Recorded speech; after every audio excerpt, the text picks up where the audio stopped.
どうも。4代目とお見受けしますが、今日はこちらに一体どんなご用？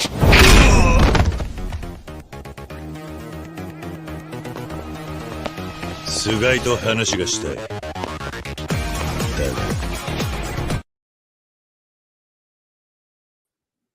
Yo, what is going on, everybody? Welcome to TTS Xbox Podcast, episode 116, guys. It's been a crazy week for us, guys. Exciting week for us. Not exciting for the ponies, but exciting week for us, guys, man. And listen, we got a lot of stuff to talk about because there's so much hate for one IP, and that IP belongs to one box only, and that's the Xbox, the best box, and that's how we roll over here. Am I right, dude? You damn right. You damn right. Sucker. That's how we roll. Punks. Hey there, what's going on, Playboy, man? I know it's been you've been seeing all of the crazy shit. When it comes to Starfield, now talking about one game only there. One game only.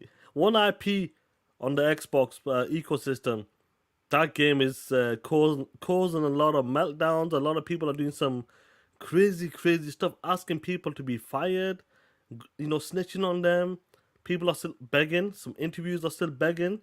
Is it coming to the PlayStation 5? What? It's crazy. It's crazy, ain't it, bro? Listen, man. Shout out to the people. Thanks for the happy birthday wishes in the chat. Appreciate you guys. But Sean, I gotta tell you, man, this you're seeing what this one Xbox owned IP is causing so many issues on the other side, man. Bro, they are down bad right now. Seriously, like I put out a tweet yesterday. I don't know if you're going to talk about this, but I'm seeing ponies compare Starfield numbers or they're saying the 6 million players is a flop because Fallout 4 shipped 12 million in 24 hours. Yep. They're comparing it to another Bethesda game. What the hell is going on with these guys, man? Yeah, that's a fail because and honestly, Sean, we need to go back because we said it sold 12 million in 24 hours. Yeah, it shipped 12 million. It sold over 5 million. Yeah, but if you see, they said this is Bethesda's most successful launch. Starfield is. Ever. And Bethesda said that shit. Sean and Dirt ain't said it. Bethesda said it. So, yeah, it's bad out here for them to compare it to another Bethesda game, bro. But we'll get to it later. 100%, man. I see a lot of the guys are just. Do you know what? I just love it. I love seeing the homies talking about this game, talking about what kind of missions they're doing, side missions, and everybody has a different story. Like, it's just everybody's journey is different, and that's the whole point of Starfield. So we'll definitely talk about it. But before I give a shout out to the members, there, can you get some of the super chats, Killer? Of course. We got Adidas20. What's up, homie? With the 5. Love the pony misery. And happy birthday, Dirtness. Thank you, bro. Appreciate that. 47, Sean. Holy shit, man. Do you know what? It's amazing. You're 47 years old, bro. You know, you're a beautiful wife, beautiful kids, bro. Some of them are grown up. Just think about it, bro. Like, you've done most of what you need to do now. Now it's your time to chill. Enjoy yourself. And it's awesome that hobby, like, we obviously, everybody in the chat, every single one of the guys are gamers. And to just talk about like one of your favorite hobbies, especially at this stage, bro. Like, not everybody gets the opportunity or has a chance, and we are very fortunate that like we married, we got kids, and especially like you're the older guy as well, 47, still young, but you know what I mean. Your kids are grown up, bro. This is your time to chill and just enjoy what you want to do for yourself now. Your kids, absolutely, you're still gonna look after your kids, but you know what I mean. Like, this is your time, play. It's your time. It's our time. It's our time. It is right, man. Yeah, you're absolutely right, man. I was last night's show. Somebody's like, "Dirt, is that snout on your mustache or is that gray?" Oh, come on. I was like, "Yeah, that's a damn gray, like gray on my mustache." So it was funny because I was supposed to go to the barber this morning, but I actually had to cancel my appointment. I go sometime next week. I'm like, damn, yeah. But I was like, because I saw it in the mirror, but I didn't know it was gonna be shown. I mean, like so clear on the podcast. I was like, damn, you can see that shit clear as hell. This damn gray strand, it's just like 2 little strands of gray on my mustache. Cause I got gray on my chin. I'm like, damn, but it's all good, man. It's all like you said. I'm blessed. I'm 47. I'm relatively healthy. It's all good. When did 79 with the 2? Happy birthday, Dut. Black Friday came early. Why would they say that? I don't understand that. Why are they saying Black? I'm sure Black Fridays and holidays. Please explain to me why are they saying Black Friday has come early? Wendy's. Why do you say Black Friday came early? Black Friday is in November, you piece of shit. The day after Thanksgiving. It's not today, September 8th. How dare you? G Steph with the 5. Like you said yesterday, Dirt. Or bring him to your crib. This is G Steph. Like you said yesterday, Dirt, or bring him to your crib. What are you talking about? Like, what did you say yesterday? I listened to the show. I'm not. I sure, did have bro. I did have a house analogy, but I don't know. But thank you, G Oh Steph. yeah. But when you bought your house is 20 years old, and Yeah. if the day one owner came back and said, "Can I take a look at your house?" You kiss my ass. It's my house. It's I my bought house. it. Get the hell out. That's what the people like Starfield. Oh, can I still play? Can me a PlayStation? No, I bought it, bitch. Javier over Leo with the 2. What's good? Almost finished with work. TTS time. Oh, shout out to you, bro. Good Damn shit. right. Black Mamba with the 2. Just found out sleep restore your health 32 hours in. Really? 32 hours in? Does it? But everybody, I mean, every game kind of does that. Yeah, but I don't sleep. We just keep going. I slept one time. I was like, hey, Yeah, that's man, but I be crazy, seeing isn't it? people, man. I saw J Rock had like a beautiful ass house. I'm like, damn. You know what's crazy? That I've not even been to the house yet.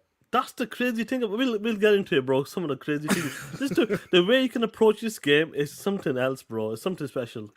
Yeah, man. I see people's ships are just amazing. I almost got enough money to buy the ship I want to buy though. That shit like 101.8 or 182, some shit. Shit. I want to buy that shit. I want to steal that shit. I almost got enough. Game Shark with the 2. Dut, happy birthday and congrats to your Lions. Yeah, Game Shark. Who was that TTS in last night? Was that A. Rodimus? Or somebody said, yeah, man, your Lions gonna lose last night. Hey, listen to yourself. Look at yourselves. Oh, yeah, I'm sorry. Look at yourself. John TJ with the 5. Hi, guys. Any good stories in Starfield? Happy birthday. Yeah, we got a bunch, man. And we got to be careful, man, because people checked us for on WBG for spoiling a lot. So yeah, we won't focus on the main quest. Yeah. Smitty Smith with the 5. Happy Black History. I mean, birthday, Dut. Salute, bro. Hey, man, Black History is in February. What are you talking about? Smitty Smith, piece of shit. Long live the Black Mamba, the 2. Happy birthday. Happy Dirt Day. You getting old, POS. Enjoy yourself. Thank you, bro.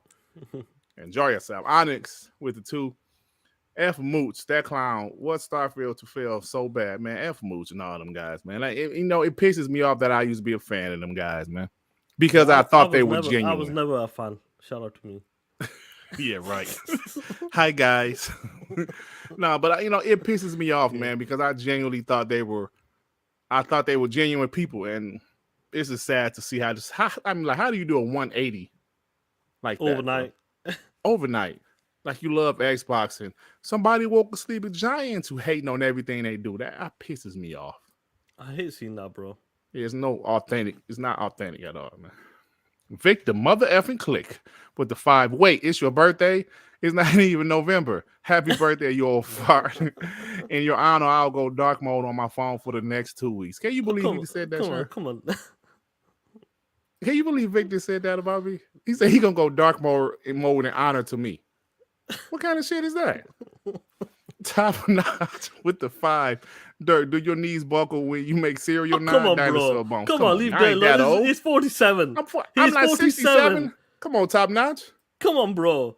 I know he's got a bit of shit on his beard and that, but come on, bro. Hey, man, I can still play one-on-one basketball. What's up, boy? I'm like the chunky Kobe. I'm like a chunky Kobe. And a little bit shorter. Chio Walker. Remember for 11 months. Happy birthday, Dirt. Thank you, Chio Walker. See, he just said happy birthday. Thank you, Chio Walker. Chio Walker was sensible. Yeah, he ain't say, I'm going dark mode in dedication to you, Dirt, or Dirt is not the day after Thanksgiving. Lord Star Killer with the 10. Bunch of pony BS concerning Starfield. I am 45 hours, level 14, into Starfield, and definitely enjoying the experience. Join Constellation, Vanguard, and I don't know what's that. I didn't even hear the other one. I don't know about. I've joined the second one. Why you join? Branching storyline is actually. I gotta join Vanguard because I joined the Rangers, the Freestar Rangers. I joined them. Of course, you join Constellation, of course. Yeah. People keep telling me, right, Vanguard is fire. I gotta join. It is Because fire, of bro. course We the talk option about is it. still there. Go talk to the people. So definitely gotta do that. Justin Boudreaux with the 5. Happy birthday, Derek. You got a Lions win and Pony Tears. Enjoy. You damn right. It's a beautiful night for me. Lions won. Pony's crying. But then again, Pony's always crying. So that's really nothing new. Lord Starkiller, he said, happy birthday, Derek. Enjoy. Thank you, Lord Starkiller. Thank you. Angry Therapist with the 5. Shipped is one thing. Buying with engagement is another. Ponies are delicious. Facts, bro. He's not lying about that, bro. He's right. He's right. Bro, they trying to down. Man, listen. They are trying their best to downplay those numbers. Oh, my God, bro. I mean, they are trying their best. And just for them to use it to compare it with another Bethesda/Xbox game. Like you're giving yourself an AO right there. Rain G4 with the 5. TTS, #TTS, #WBG. Happy birthday, Dirt. You can be the Black Agent 47. Are you gonna take that? I think that's a W. That you can be the Black Agent. Oh yeah, because he is kind of a badass. So yeah, he's a bold as well. Yeah, I'll take that. Take that one. Giggity 08 with the 5. Hey, Derek, I heard Darkness 3 is in the works with you as the main character.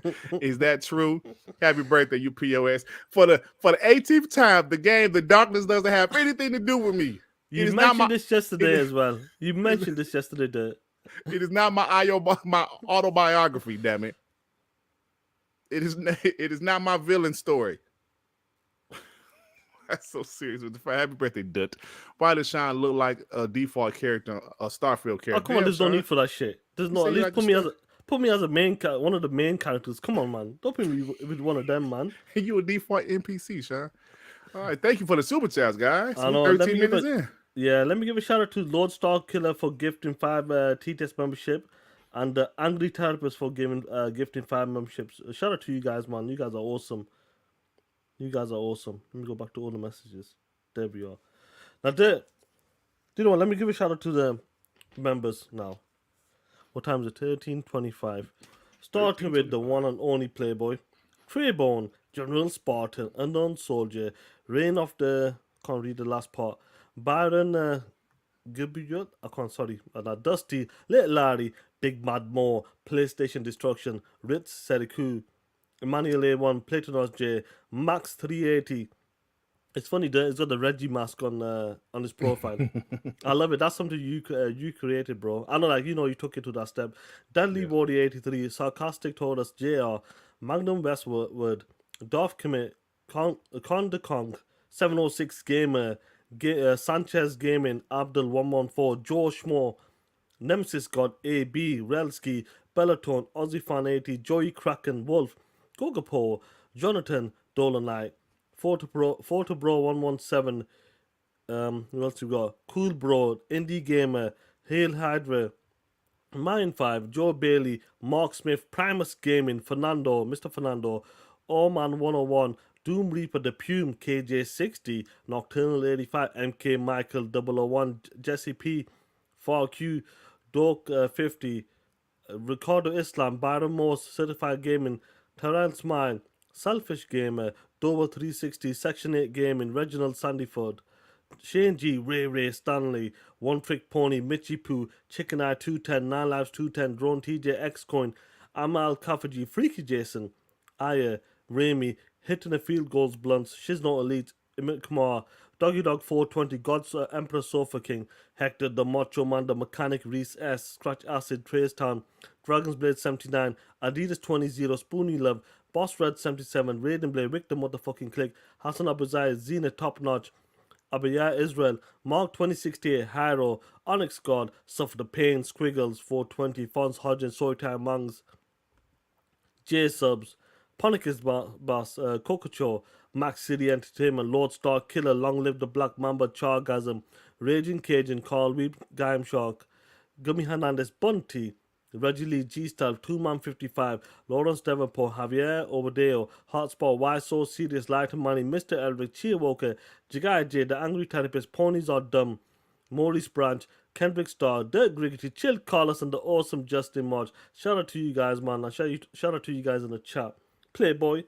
Now, before we get into it, Dirk, get this super killer. Dut. Onyx with the 2. Happy birthday, Dut. About to get that Xbox Game Pass singing discount. Come on, man. They're coming after you, Dirk. They're actually coming after you. But let's get into it, Dirk. We'll talk about a bit of the Starfield because I know you did some of the side mission. We'll leave the main quest, but I did. Starfield, you're about 25 hours in. I know you're playing NBA 2K, so you're switching between both games. So far, this is probably your first Bethesda game you're going to complete.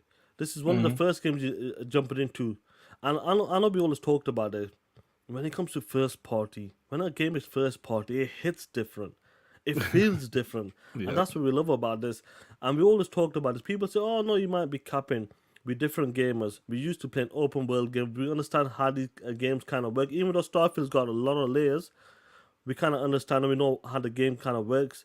Now, playing Starfield right now, are you still loving this game? Is this the game that you were hoping that would deliver for Todd Howard and Phil Spencer for the Xbox brand player?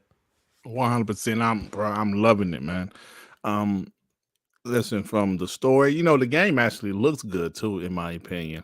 For a game that big, that open, it looks amazing to me, bro. The music, I'm telling you right now, the only issue I'm having right now, Sean, is I need to upgrade my ship because sometimes these random, people attacking me be whooping my ass. I'm like, damn, I need to upgrade my ship. I upgrade my ship, but it seemed like, bro, it's a couple of side missions where I gotta shoot down some of these spaceships, bro. I'm having a hard time. Like, they be on your head. But besides that, but it's fine. I'm going to fix this part. I just got to upgrade my ship the right way. The game is dope, man. Like you mentioned, we're different types of gamers. In the 360 era, I'm not sure I would have liked this game. Because there's so much to do. Bro, 100% I'm loving this game. Like you and I both said, we're different types of gamers. Games like The Witcher 3, those Assassin's Creed games, those huge games. And this game makes those games look like a linear game. It's so huge, bro. It's crazy when you think about it, because AC Valhalla was massive, bro. The Witcher, but AC, especially AC, the latest AC. But the mechanics in Starfield, bro, the layers and layers and layers, bro, it's like making them games look like shit. And the comparison's really bad, bro. Like, it's crazy, bro. Yeah, see, I'm getting some advice, like the Hood Connect. Every time you get an upgrade your ship. I'm noticing, bro, because I didn't upgrade my ship enough. Bro, I'll be getting my ass whooped. I'll be having to hurry up and, leave, if my gravity, I'll be getting my ass whooped. At first I was destroying those little ships and little spaceship fights. You're like, yeah. Now I be getting you thought it was Maverick. Dirt was Maverick. Right. I thought I was Maverick, but I said, oh, okay, let me chill, bro. Let me chill. Let me upgrade. So that's my focus now, because there was a couple, like I said, of side missions I was looking forward to finishing that I couldn't finish because they was killing me. I was like, damn. Jesse, like, I'm about to go to another planet. All of a sudden they're like, oh shit, here they come. I gotta be ready to fight. But yeah, man, you gotta upgrade. So that's that, too, Sean. You gotta upgrade your ship, bro, because you're gonna need it. I was talking about this mission, the Vanguard mission, the first one, because I got like a couple of artifacts. I didn't hand in the third or fourth one as of right now, but I went for the Vanguard mission. I joined them, got my badge, and this mission, it's still going. The mission is still going as of right now, and I was on it for like probably 2 hours there, something like that, straight on it. This mission there, it was crazy to like going to a planet, whatever you want to call it, exploring, seeing what's going on. There's certain things that's happened, and you gotta save somebody, and you realize, what, this could mean something else in the future. If you don't take a sample of some sort of creature, it could end up being devastating for the people who like in different planets where they got the outpost. And the mission just keeps going and going, where you gotta like trying to do favors, trying to get the answer, trying to find someone so they can sample this and investigate this issue. And this guy has we talked about this. This is a side mission, guys. So in the main quest, this is a side mission, and this person had a debt, I could pay the debt off. It's 21,000 credits. I'm like, do you know what? Maybe there's another way, which it gives you the option. The option is hack into the computers and change the value of the debt. Mm-hmm. The problem is I was looking for this place, looked for it, got to the door. Guess what? I can't open the door. My level is low. Right. I'm like, shit, my skill level is low. I can't open the door. I don't have the lock picking skills to like level 1 or level 2. I'm like, damn, man, this is what you're talking about. People were saying, you know what? Upgrade your ship. People will say upgrade your weapons. Some of the people say upgrade your persuasion or your lock picking skills or your booster jetpack. That's the crazy thing about this game. This mission is going. I'm like, shit, I can't do that. I gotta take another direction, and that's the insane thing about this game. It gives you a couple of options. If you can't do that, you go there and you go for a dogfight, basically, and it goes further and further.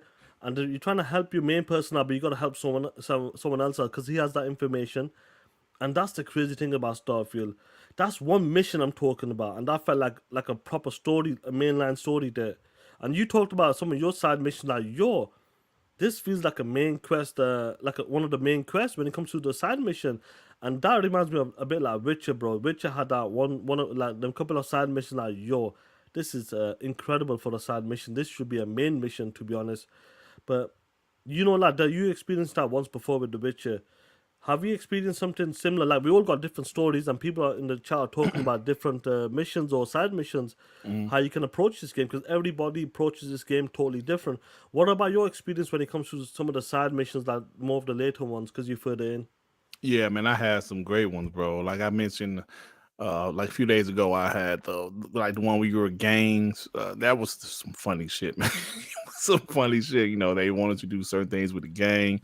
There's some other side missions on is it Aquila?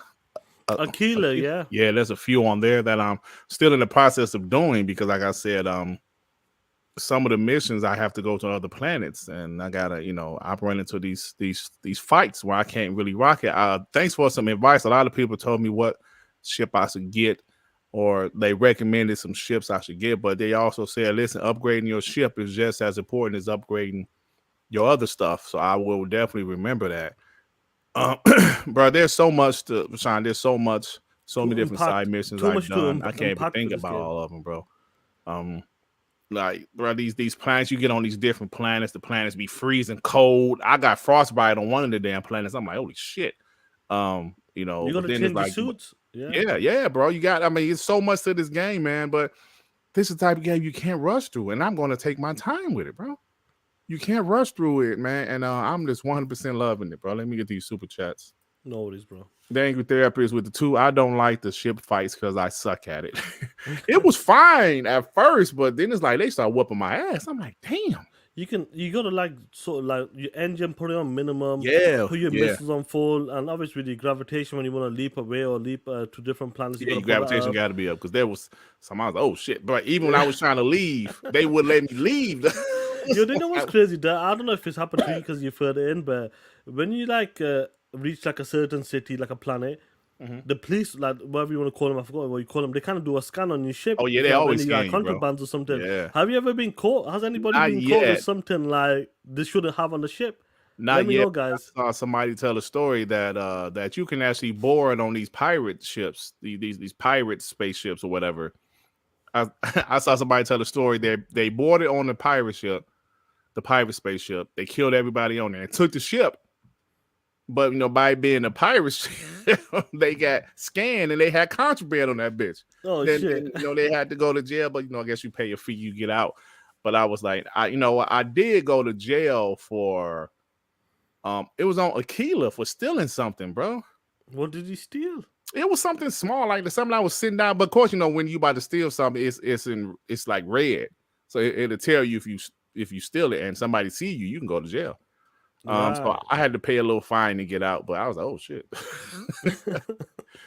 SSJ for Omega with the 5. Have you guys went all digital yet? I just sold my Xbox, most of my Xbox and PS4 5 disc, and it feels good to get rid of the clutter. It's good. All my modern games digital. Hey, yeah. I went digital in 2017. I can literally tell you the last physical game I bought It was a PlayStation game. Detroit Become Human. I don't remember the last physical game I bought for the Xbox because I went all digital on the Xbox first in 2017. 2018, I think Detroit Become Human was the last physical game I bought for the PlayStation. Like, period. I'm 100% digital. This is so much better, bro. I got all my physical games over here. Bro, these games are so old. These games like for early last generation, dog. Queen Thrash is fire retarded. The 2 pounds. Happy Dark Day. Say my name now, B hits. LOL. Oh man. Yeah, I said that. Like people thought I said last night, nigga, I walk on the moon. On the sun, nigga. Oh man. Yo, what's crazy? Why so serious? Because I accidentally stole a fork and all the city was after me. Yeah, bro. Like I stole something small like that. It wasn't a fork, it was something. And I was, oh shit. And he was like, what are you doing? I saw what you just did. You're going. I was like, really, bro? Come on, chill, fam. I don't think that it was a lot to get out, but I was like, damn, they don't be playing on tequila, man. The forgotten one with the 10. Happy birthday. Just walked past a thrift store and they got those golf pants on sale here for 69 cents. You got to show them your senior citizen discount card and they're all yours. Come on, man. Come on, Playboy. Come on, the forgotten one. I'm not that old. Honest with the two, I'm enjoying Starfield. I'm on Parris, aka Vladimir mission. Oh man, it do kind of look like Parris a little bit. He does, yeah, bro. Yeah. Vladimir. That's I'm past that part. Yeah. But no, I mean, there's still some more missions that he give you later. Yeah. John TJ with the 5. Hey, we should chat in a party sometime. I'll tell you how to steal a level 50 weapon. You can get it at any level, bro. I got a weapon. I don't know where I got it from. It's a pistol, but it's like powerful as hell. I couldn't even get bullets for it at first, bro. I had it for a while and I had no bullets, bro. I got bullets for that thing. Oh man. You know I'm killing these dudes, these space people like 2 hits. Yeah, it's called I can't think of the name off the top of my head, bro. You know that when you want to check the level, obviously it shows the physical damage and the bullet, the capacity. Yeah, but the physical damage is 192 on this gun, bro. 192? Yes. I can't tell you where I found it at. Bro, 192. It's still in the 40s, 50s, mad bro. Dog. The man, shit. No, not a Magnum, but it's fire, bro. I'm telling you. All I know. A shotgun. It's not a shotgun. It's a pistol, dog. Tell you. Jay Rimmer with the 5. Ponies being down bad as an understatement. It's an understatement. When Activision is finally on the Xbox, it's going to be a fun day on Twitter. Jay, listen, brother. If they can somehow, just say, for example, if they announce it like late on the evening, yo, the deal is done. That next day, I'm calling in. I'm calling in to work, bro. I hope it's on like a Thursday or Friday because that's gonna be fun, man. Reggie Lee, member for 6 months. Dirk, congrats on your Lions winning last night. Yeah, man. It was hey man, I think the Lions might finally be real this time, man. It's been years. What? It's been never actually. Damn, so Freaky Jason said his shotgun damage is 400. I need to check, man, because I got a decent shotgun as well, but I don't think it's that high. My shotgun damage is like 90 something, but this little gun I got, I'm telling you, bro, shit is 192. That's fire, awesome, that bro. Like, hey, don't like say forgot about the ABK deal. Yeah, boy, we talking about Starfield and stuff. We don't need to talk about the ABK deal once that shit done. Like, once it's up, then we can talk about it, bro. Like, Starfield is just taking over the internet, bro. And this is what I love about these games. Like, everybody who I've listened, like you guys in the chat, I'm looking at your comments as well. Dirt Story, my story, other people are like actually playing the game, who's liking the game, not haters. Everybody's experiencing something different. Main quest is main quest. We know that. That's understandable. Mm-hmm. You do have the multiple choices, but it's kind of the main story. But some of your side missions, like there, I landed on a planet. I think I missed the target. So I landed on a planet. I created like a small outpost. Only had like one thing. I only could like create one thing or something. I go, you know what? What's in that distance there? It's in unknown. I went there. There was 2 strangers there on this planet. 2 strangers there, brother and sister. The brother was hurt, please, can you give us a med kit? Give us a med kit. Like, my brother needs help. He's an idiot, blah, blah, blah. I give him a med kit. Because I was thinking, do you know what? Maybe later in the game, I might run into them. I said, all right, you that guy that help us, we're here to help you. Because I heard that happens. You can help somebody and they can help you later on in the game or maybe another mission. Right. And I'm hoping that will happen. But that's what we're talking about. You go to like a planet and you see like things like that pop up out of nowhere, and that could lead to something like maybe 2, 3, 4, 5, 6 hours into the game. Like, oh shit, this is that brother and sister I helped out. So you know what, Starfield is just doing incredible, and I love hearing the stories and everybody's like approach to this game. upgrade your jetpack, upgrade your persuasion, your fighting skills, and all of that. Everybody does the game different, and that's the insane thing about this game. It's not A to B. It's everywhere. You can start at one point and do something totally different towards the other person, and everybody will have totally different stories, and that's what Starfield is all about. And it was insane that I'm sure you seen the numbers. You talked about it yesterday. That when it comes to Starfield, 6 million players there as of right now. 6 million players. The game. When did the game launch? Remind the homies in the chat. When did this game launch officially? That will be the 6th, 2 days ago. 2 days ago. Over 6 million people have played Starfield so far.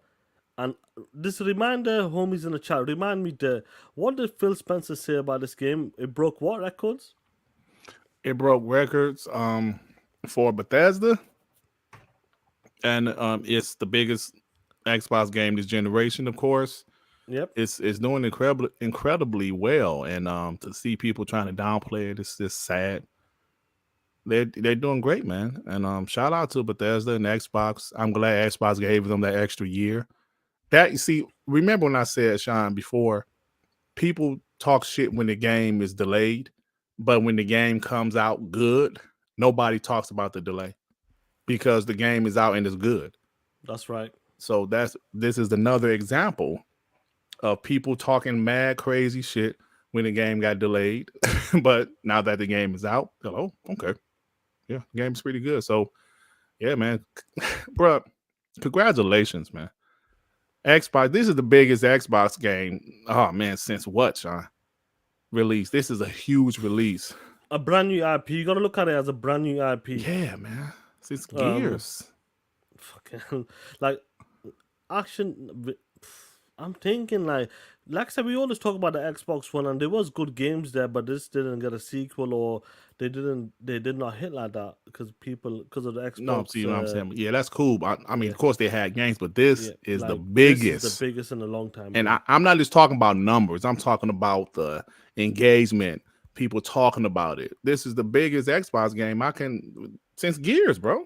I can't think of a game like a new IP that's been as big as this game. Crazy, bro. Yeah.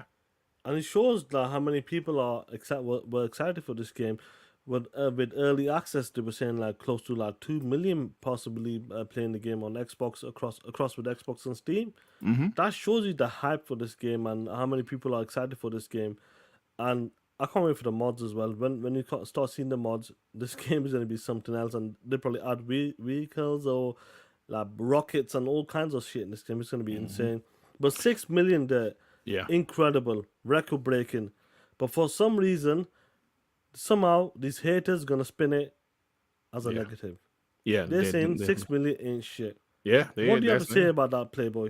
That's definitely what they're trying to say. And first, before we go to the 6 million part, I saw a couple ponies say something like, it didn't outsell Final Fantasy 16. That sold 3 million, blah, blah, blah.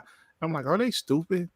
Because remember, when it was in early access, it sold over 2 million. In early access, actually sold over 2 million.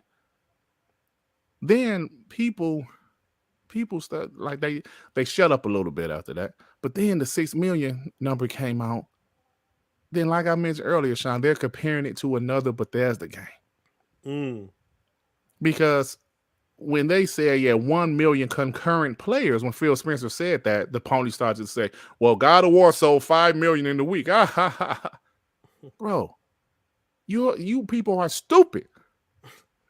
Phil Spencer just literally said on the interview, Sean, people playing their games, engagement, that's what matters. That makes a game successful.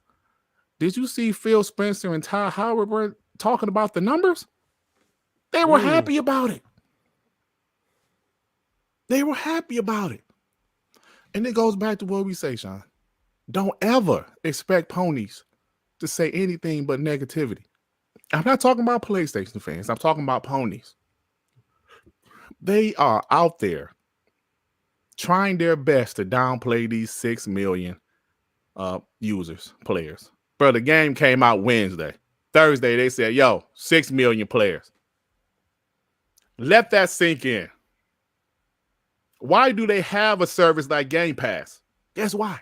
So people can play their games for a nice, reasonable price. Oh, yeah. God of War sold 5 million in a week. What happened after those guys? That shit sold 5 million. You don't hear nothing else about God of War Ragnarok. It's about engagement. I said last night, Sean, Xbox focus is to make sure Xbox Game Pass remains attractive. That's the goal. Dropping dope ass games like this day one. Oh, they're going to keep growing. I'm telling you, man.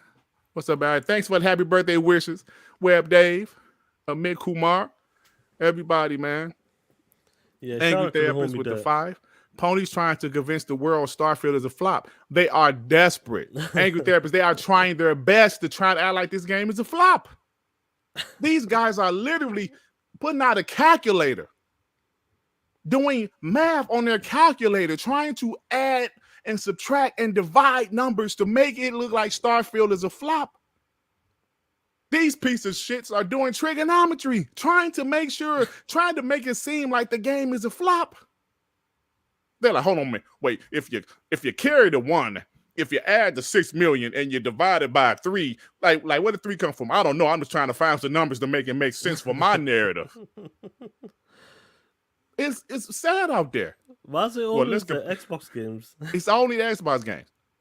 Oh, you know what? Let's go back to 2015 and Fallout 4. Yeah, okay. That shipped 12 million in 24 hours. Oh, look at that. This game only has 6 million players.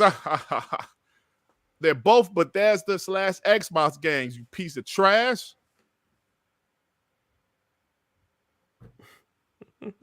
Crazy, bro. What is wrong with them, Sean? This is why we ban these hoes.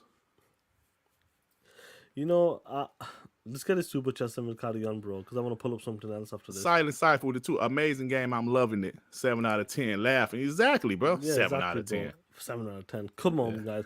Silent Cypher with another 5. Happy birthday. Dut. Sending you some Starfield Depends in the mail. You wonderful POS. Depends? I don't pee and boo on myself, you piece of shit. Hey, yo, Zinc, trigonometry is hard as shit, bro.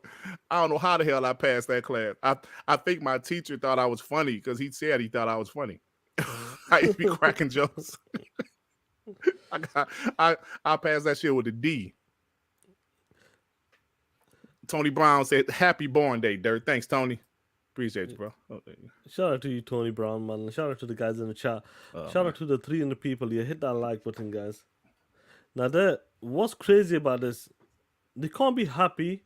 But first of all, when it comes to the Xbox game, they will always dog shit in the game. No matter what, they'll try to find something out of that game. And once they get that one narrative, once they find something, that's what they'll run with. Just the same with 1 million concurrent players. Oh my god, the game only sold 1 million. 1 million people that just bought the game. This is dog shit. Look what it was previously with the previous games. They did not understand that. Now 6 million players has come out and played over 6 million, are playing this game right now. Have played this game right now. Well, Fallout 4, I know we made that mistake about shit, but Fallout 4 did this much numbers. Listen, it's a different ball game. How many times does Phil need to say on an interview, on podcasts, on the Gamescom showcase? When it comes to how they measure the success is totally different when it comes to someone else's business. They measure the success on numbers, engagements, and how many people are playing. And obviously, you talked about Game Pass. There, you got to keep Game Pass looking good and sweet.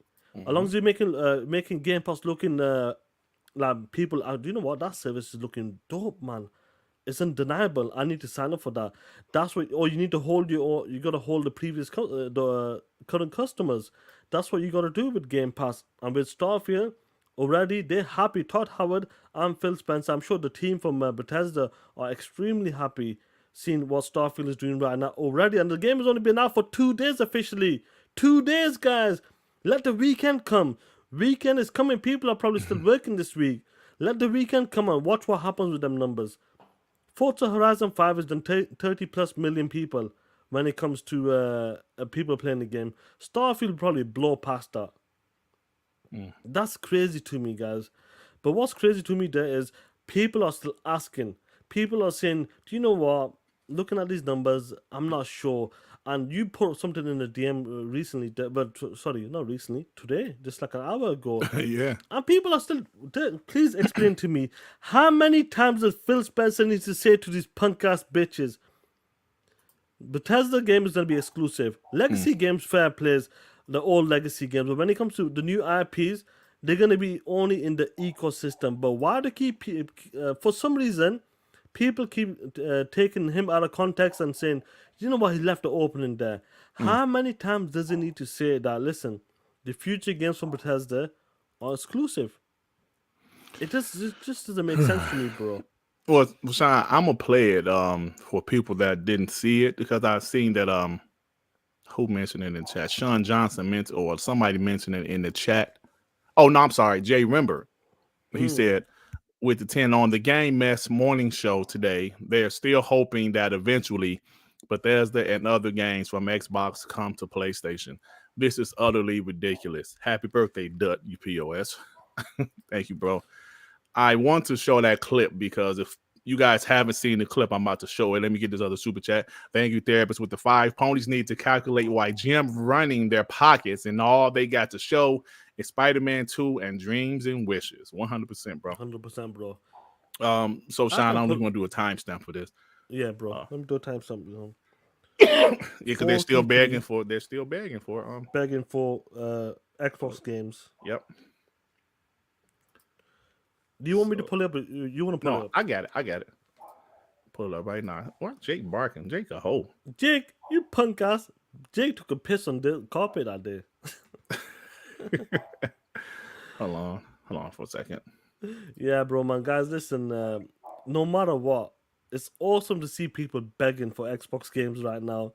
When they wanted Xbox to compete, they were begging for Phil Spencer, get your punk ass out of here. Phil, you're not the man for the job. But as soon as Phil switched things up, he became a killer. A silent killer. Yep. What's happened now? Phil, you're full of shit. Yep. Punks. Let me show this.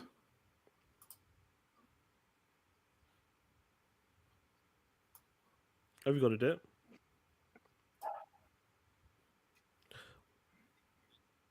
I can pull it up there if you're struggling. It's not showing on the screen.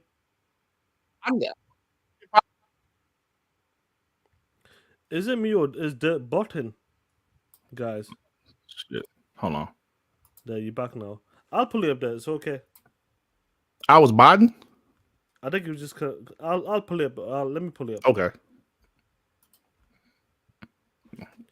No, I was botting down. Yeah, I think you just bought it for a second, bro. Yeah. Here you go. Now, there, do you want to explain? What's this guy's name? I don't know what that guy's name on the left is. Whatever his punk ass name is anyway. He's the same one. Remember after Xbox Game Showcase, he was saying, yo, Fable wasn't real gameplay. And Phil was like, why you think it wasn't real gameplay? He hates Xbox for some reason. And he's, I'll show you something after this clip. But guys, listen to this clip.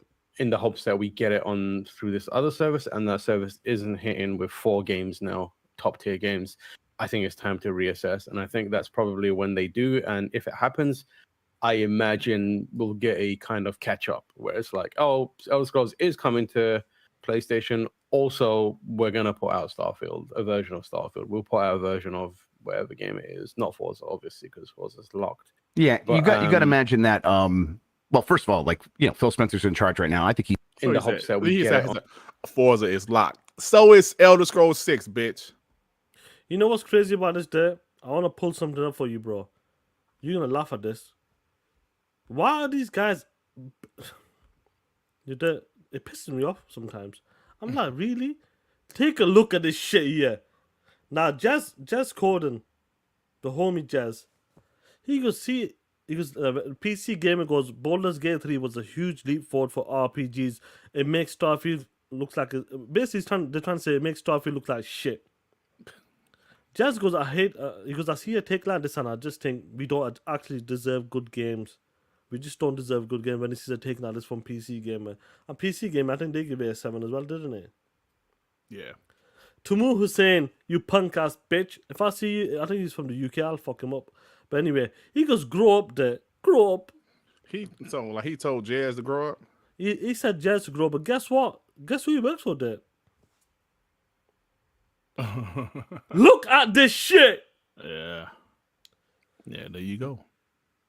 What did the GameSpot give Starfield? They gave it a 7 out of 10.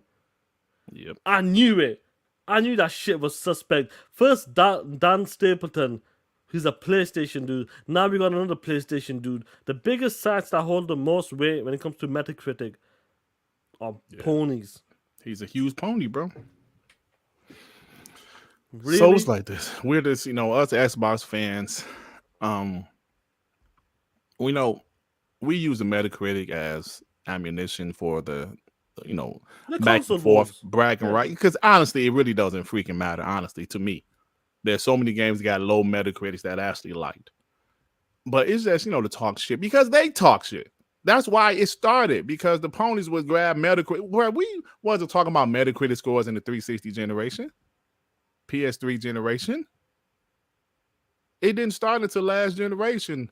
And it really didn't start until later in the generation when the Xbox had a couple games that was low Metacritic, like Crackdown 3. Oh, look at this, you bots. Xbox games are this and PlayStation games are this. So they started this shit. So now, with Xbox is having more quality games, we go back and forth. But look at this now, bro. It's like, damn. Where these people prefer PlayStation, but these same people have power because their scores affect the Metacritic score. So it is what it is at this point. It is what it is, bro. It's not about that. Like, it's crazy to see like how much these pawns are willing to cap to this, willing to cap to a point where, like, I don't know if you've seen the what's his name, man? David Jaffe's video there when he exposed the pony. I'm gonna play in a minute, but it's crazy to see like how much they're willing to go out of the way. If I've never played a game, I'm not gonna say, yeah, I play this game, I put this much time in, and it just didn't hit like the previous game. It just didn't hit, and this is the reason why. And look what David Jaffe did. I'm gonna play this clip. Do we have a super chat before we get into it? Yeah, we got one. Fantis Archer with the 5. I'm putting on the screen. I'm sorry. If PlayStation owners want their own Starfield, bring back that Dreams game and make their own. Right? Bring back that shit. Facts, bro. Now he's a clip that Pony. He claimed that he played the game, and David Jaffe exposed his punk ass. Listen to this shit. I haven't got that yet with Starfield, but I'm not far in it. But I want to say one thing, though. Mm-hmm. The game is, so far, based on word of mouth, reviews, it's a disappointment. Okay. I don't think it's a bad game, but it is a disappointment considering. I mean, how much have you played? Like 3 hours. Okay, and what's disappointing about it to you? To me, it just doesn't get. First of all, I thought the intro was horrendous. I think the writing. What about the intro? What about the intro was horrendous? It just was very lackluster. Like if you compare it to Skyrim, immediately you're fighting a dragon, and then you're sent out into the world to do anything you want. Like literally anything you want. Whereas this is a little bit, like I said, it's a little more shallow. It's a little bit more it's a little bit almost more like Mass Effect, where it's more story oriented. It's pushing you in a certain direction. Do you think that was the choices you made? What is her name? Lynn or Lim, the lady who's your boss? Do you think part of it is just that, the fact that she asked you to burn the bodies and shit, and it should be more of a choice versus she forces you to do it, and it's almost like it's scripted at that point? That's some of it. I mean, that didn't happen at all in the game. So I'm assuming you haven't played it yet, correct? You're dead. I'm gonna pull that back, but once more when we talk about this, guys, listen to what David is saying. And shit, and it should be more of a choice versus she lady who's your boss. Do you think part of it is just that, the fact that she asked you to burn the bodies and shit, and it should be more of a choice versus she forces you to do it, and it's almost like it's scripted at that point? That's some of it. I mean, that didn't happen at all in the game. So I'm assuming you haven't played it yet, correct? No, I swear to God, I played it. But You did. Look at this shit. You stupid ass ponies. This is why me and Dirt talk shit all day about you pigeon-chested whores.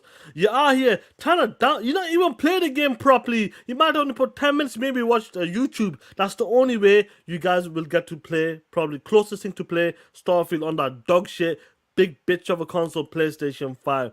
Right here, right now, David Jaffe exposed his punk ass. It sounded like J-Tech, to be honest. Oh, yeah. Yeah, the ream. Yeah, the ream. Yeah, you know, I was playing it, and the game is just lackluster. David, it's just lackluster.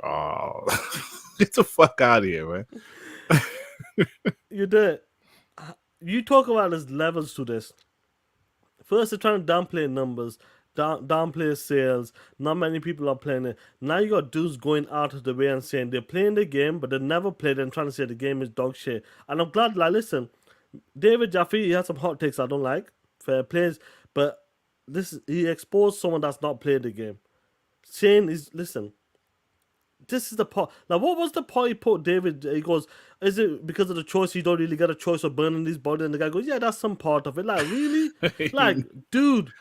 He made that shit up. You're making that shit up on the spot, and you actually, like, this is how bad is it for these PlayStation dudes, these ponies, sorry. I like to say ponies. They're willing to go out and lie 100% completely that they're playing the game and they don't like the game. The game is a failure.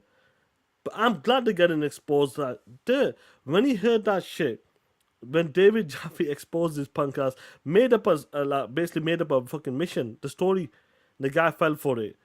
What does that say to you about these ponies, especially this generation, guys? This just goes to show you they're doing whatever they can to hate on this game that they haven't played. Sean. They are hating on this game they haven't played and lying about it, saying they played. Even when we took took some shots at a game like Final Fantasy.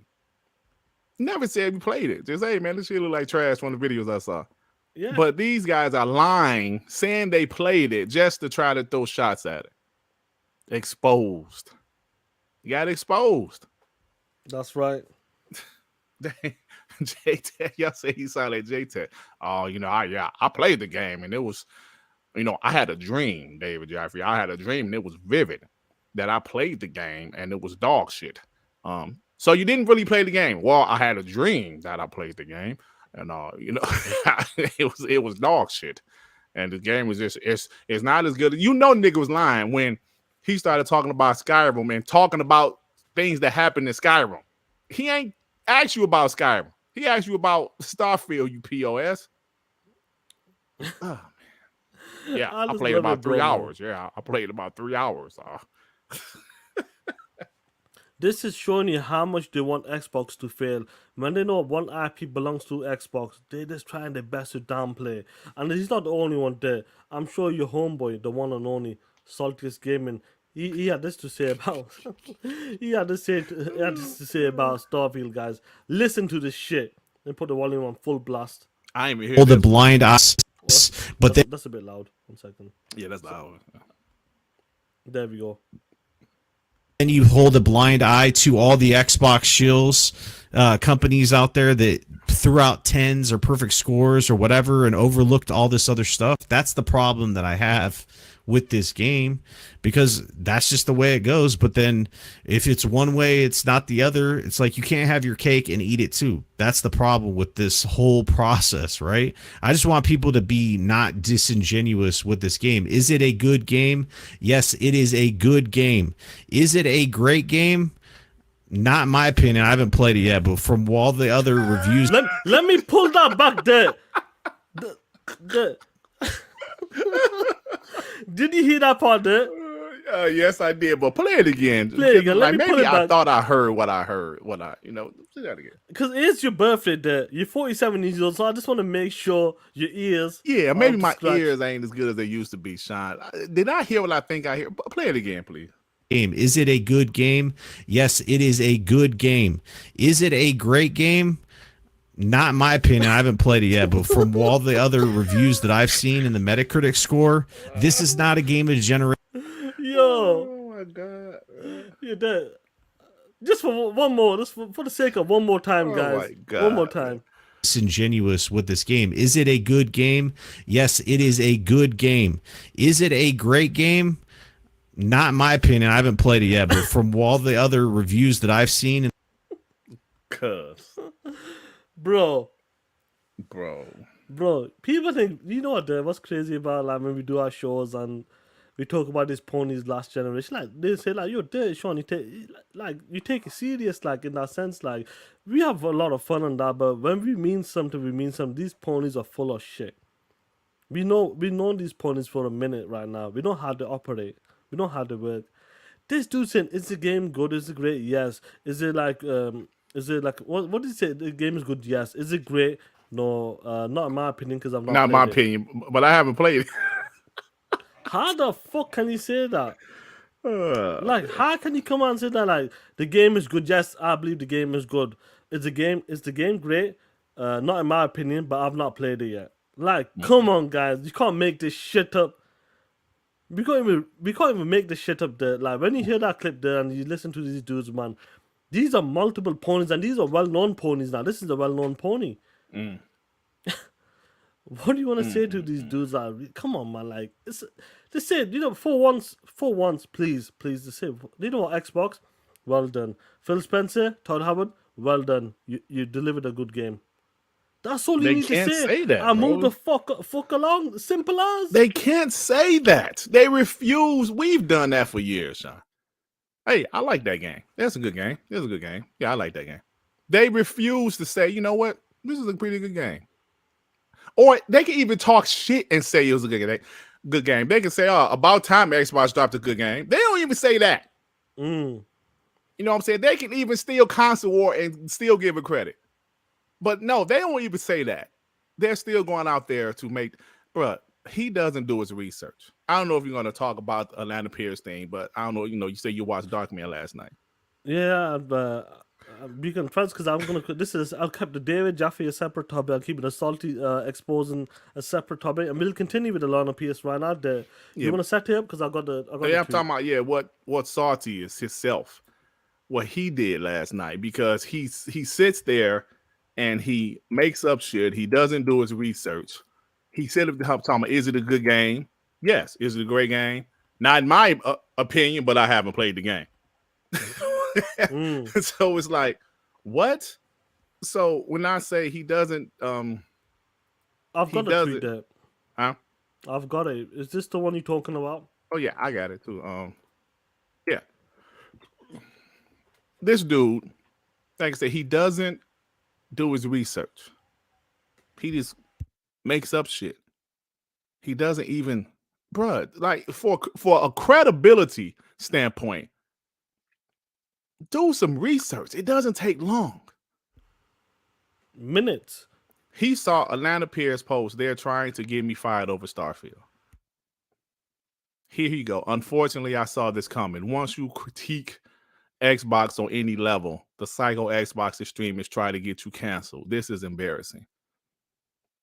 Everybody and their mama knows she was talking about PlayStation fans. Yep. Now, did he do this on purpose? He had to, because he haven't deleted it yet. He won't delete it. I think that's the type of person he is. Bro. Well, he damn sure deleted he deactivated his Twitter when when Judge Corley said F you FTC. He damn sure deactivated his Twitter then. This is embarrassing. No, this is embarrassing. You are embarrassing. This is, there's a long list of these fake former Xbox guys, bro. This is a reminder you just brought up that a lot of people might be new to this community. He was a hardcore Xbox fan. I just want you guys to remember that. I just want to remind you, some of you guys, maybe some of you guys may not know, 2019 was the Switch. Was it 2020? 2019 was the Switch for him as well. It was in between those years. Yeah. So he was a hardcore Xbox guy. He did podcasts with the Xbox people at the time when they were Xbox people. He did podcasting with Boomstick at one point. They had a dedicated podcast. I told Dirt about this. I think Dirt didn't even know about that part as well, which is still up on their channel, I believe, or the Boom's channel. So this dude was a Xbox guy. Then he flipped in like mid 2019 or 2020. But continue, Dirt. For people that don't know, let me explain. Saltiest, MBG, Mooch, Crap, even though Crap is back on the Xbox side now. We got Next Gen 720. Who else, Sean? It was so many of them that was Team Xbox and flipped. Worry Wart and these guys. Worry Wart was never really Xbox. He used to try to be nice because he was on Xbox podcast. Yeah. So he was never really Xbox. I can't give it to him. There's some more people I can't think of off the top of my head. But all of those guys were Xbox channels. And at one point, they all flipped. It seemed like all around the same time. I swear, bro. Yeah, it felt like this. It seemed like all around the same 10 people time. just flipped. Yeah. So you see guys like Saltiest, man. Listen, guys can do what they want to do. But when you was up here making yourself look foolish with some of the things, Showstopper never flipped, though. He was starting to get a little questionable, some of the things that he was saying in the DM that we was in, but he never flipped officially. He never flipped, no. Yeah, he didn't flip. So it's like these guys out here, man. For y'all that didn't know, these guys used to be Xbox gamers. They had Xbox channels, and they flipped. They did. So, but I never liked Salty, though. Even when he was on the Xbox side, he was never, I was sub to him because he was pro Xbox, but I never liked his style. And that's okay. You don't got to like everybody's style. I know I'm sure everybody don't like my style. Never liked his style. But goodness. There's some more. I just can't think of it right now. SSJ4 Omega with the 2. That clip was legit cringe to listen to. I think he's talking about the David Jaffe clip. You damn right it was. Silent Cypher with the 2. Lynn made me burn the bodies. I didn't like it. Right. He just made that up, and the guy was like, yeah, well, come on, man. The Angry Therapist with the 2. Skyrim ran like crap on the PS3. Yes, it did. I remember that. G Stealth with the 2. This ponies, I am speechless. Yeah, these ponies are speechless, man. I mean, you get speechless because you realize they're absolute idiots. SSJ4 Omega with the 2. Trust me, bro. I played it. You're right. Exactly. Trust me, bro. Abdel, remember for 1 month, if one Xbox game causes this much salty, imagine what the rest would do. At least Pony's got 12 plus live service, Fortnite clones coming. Look at yourselves. Yo, man, they got foam stars on the way, That's right. Silent Cypher with the 2. Send Crap Gaming back. We don't want him. Yeah, facts. Bro. Yeah, man. Absolutely facts. Man, what's up, bro? Mav is talking about that shit, bro. Like, it's 4 out of 10. Yeah. Come on, man. Really, 4 out of 10? That's like a broken game. That's like a terrible broken game at 4 out of 10, bro. Come on, man. 4 out of 10. When you're going below the 5s, bro, that game is broken then. How crazy is that because of some issues you're talking about? Yeah, man. It's wild, bro. We expected it. Trust me. We expected this to happen when it comes to Xbox games. And I know that we don't like. I know you mentioned you don't like to hear it, but bro, there is a bias there. I'm telling you right now, there is a bias there. 100%. You ain't gonna hear me say that shit no more. Because I don't like to use that as excuses. But this shit is blatant. Right, hey, it's a great point, Abdel. They ain't even give Redfall a 4 out of 10. I don't think so, bro. No. Well, I don't know, maybe somebody did, what but did GameSpot? These guys give Redfall. I don't know, maybe 6. Guys, do some check us out. Check it out. What did GameSpot and IGN give Redfall? So this right now, bro, it's at the point now. It's just blatant, man. This is blatant. And do you know what's blatant there? It was so bad. You talked about this because you got tagged in this. Sorry, someone sent it to you. I forgot. This is on Metacritic. There, this shit here. Someone actually filled in. First of all, made an account with the homie Dick Riggity 997, and actually talked about Starfield. This Starfield that is dog shit. It should come to the PlayStation platform. Like, dude, when you see this shit. You must be thinking, do you know what? These dudes I've never seen these ponies go this low ever. It just makes you laugh, doesn't it? That people making fake accounts, for Metacritic. Then he said, look. He said, I'm going to make a video about why I flip it to PlayStation. Began the better choice. Xbox just go third party. I mean, come on, man.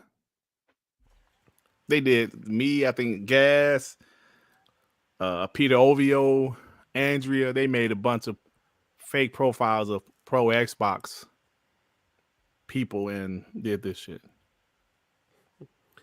And you know, Sean, something we tend to forget. Metacritic is a concoction of a bunch of different people's opinions. That's right. That's all it is. We use it as bragging rights. Have a little fun. We do it for the console war, yeah. That's all it is. I can give a shit about Metacritic. Like I said, that's all it is, bro. You know, I flip it. I flip it. No, that's what it's about, man.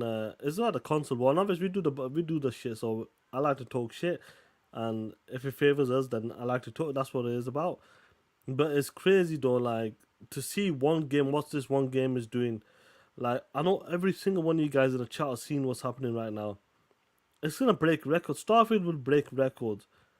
Probably a game of the generation. As time goes on, people will see this game. Do you know what? They will still be playing this game 10 years from now. That's the type of game it is. But I'll always say this. I'll stick by this no matter what. When that Larry Herb interview, I know you don't remember that interview. When he said it's a different... The measure is different. When we get criticized, PlayStation and Nintendo can get away with certain things. When it comes to Xbox, Microsoft, they can't get away with the same shit. They got to take it one step further, and that's what you're seeing right now. So, and I'm glad that Phil has changed the way Xbox is moving right now, the way they do their success when it comes to the measurements. It's not all about console sales. And I'm sure Jim Ryan is like that, but obviously they need to build up the cloud infrastructure and these other things they need to do, because that's what they got Nixus to bring the games to PC, to other platforms, because they have to sell consoles and that portable device and VR headsets. That's where the money is. If you don't sell that, they can't make no other money elsewhere. So over time, Jim Ryan knows he will be moving them games to PC day one soon as possible. And that will come slowly but surely. Naughty Dog's talked about they're going to be developing that on PC games day and day as well. So each first party studio will be making games for the PC first as well in the future. I bet money on that in the future for sure. Yep. Sean, you're absolutely right. See, Xbox knew years ago that console sales has a ceiling. So it's like this. The game budgets are going up, but the console sales are still hitting a ceiling. And everybody knows the PS2 was the best-selling console of all time, and everybody know why. It was a great console, don't get me wrong. But that shit was a lot of people's first DVD player when the DVD technology was taking off. Console sales have a ceiling. It's around that 100 to 120 million. So Xbox, their highest was 86 with the 360. So they have a ceiling. So they say, okay, these budgets are going up, but the console sales with the consoles, which is the only way people can buy our software, is hitting a ceiling. Xbox figured this years ago. We need to do another way, another way to get our software to more people. 2016, Xbox first-party games on PC as well as consoles day one. Xbox guys lost their mind. I saw somebody put in the chat when Crap Gaming was when I put it as a when, super, yeah. yeah, like Rang G4 said, remember Meltdown Crap had when Quantum Break was going to PC at launch, and Phil responded, "You don't want more people to play the game." That was the first game that they announced will go to PC day one, Day one, yeah. as well as console. And some Xbox guys lost it. Even back then, Sean, I didn't give a shit. I didn't have my YouTube channel. Yeah, I was just I was a guy in the community listening to different Xbox podcasts. I didn't care. Me too. I didn't think it was a big deal. I remember crapping them was loose. This is bullshit. This is bullshit. Why did it's stupid? It's stupid. Look at it now. No, it was not stupid. Xbox was, bro, Microsoft, one of the biggest companies in the world. They have very smart people working for them. Are they always right? No. But there are times they are right. They knew years ago this was the future. You can't just rely on console sales because they have a ceiling. Put your shit on PC. There's literally billions of PCs out there. Not every PC is a gaming PC, obviously, but the potential is there. Cloud. Well, that's why they've been investing in cloud for years. Not just for gaming purposes, but you'll know what I'm saying.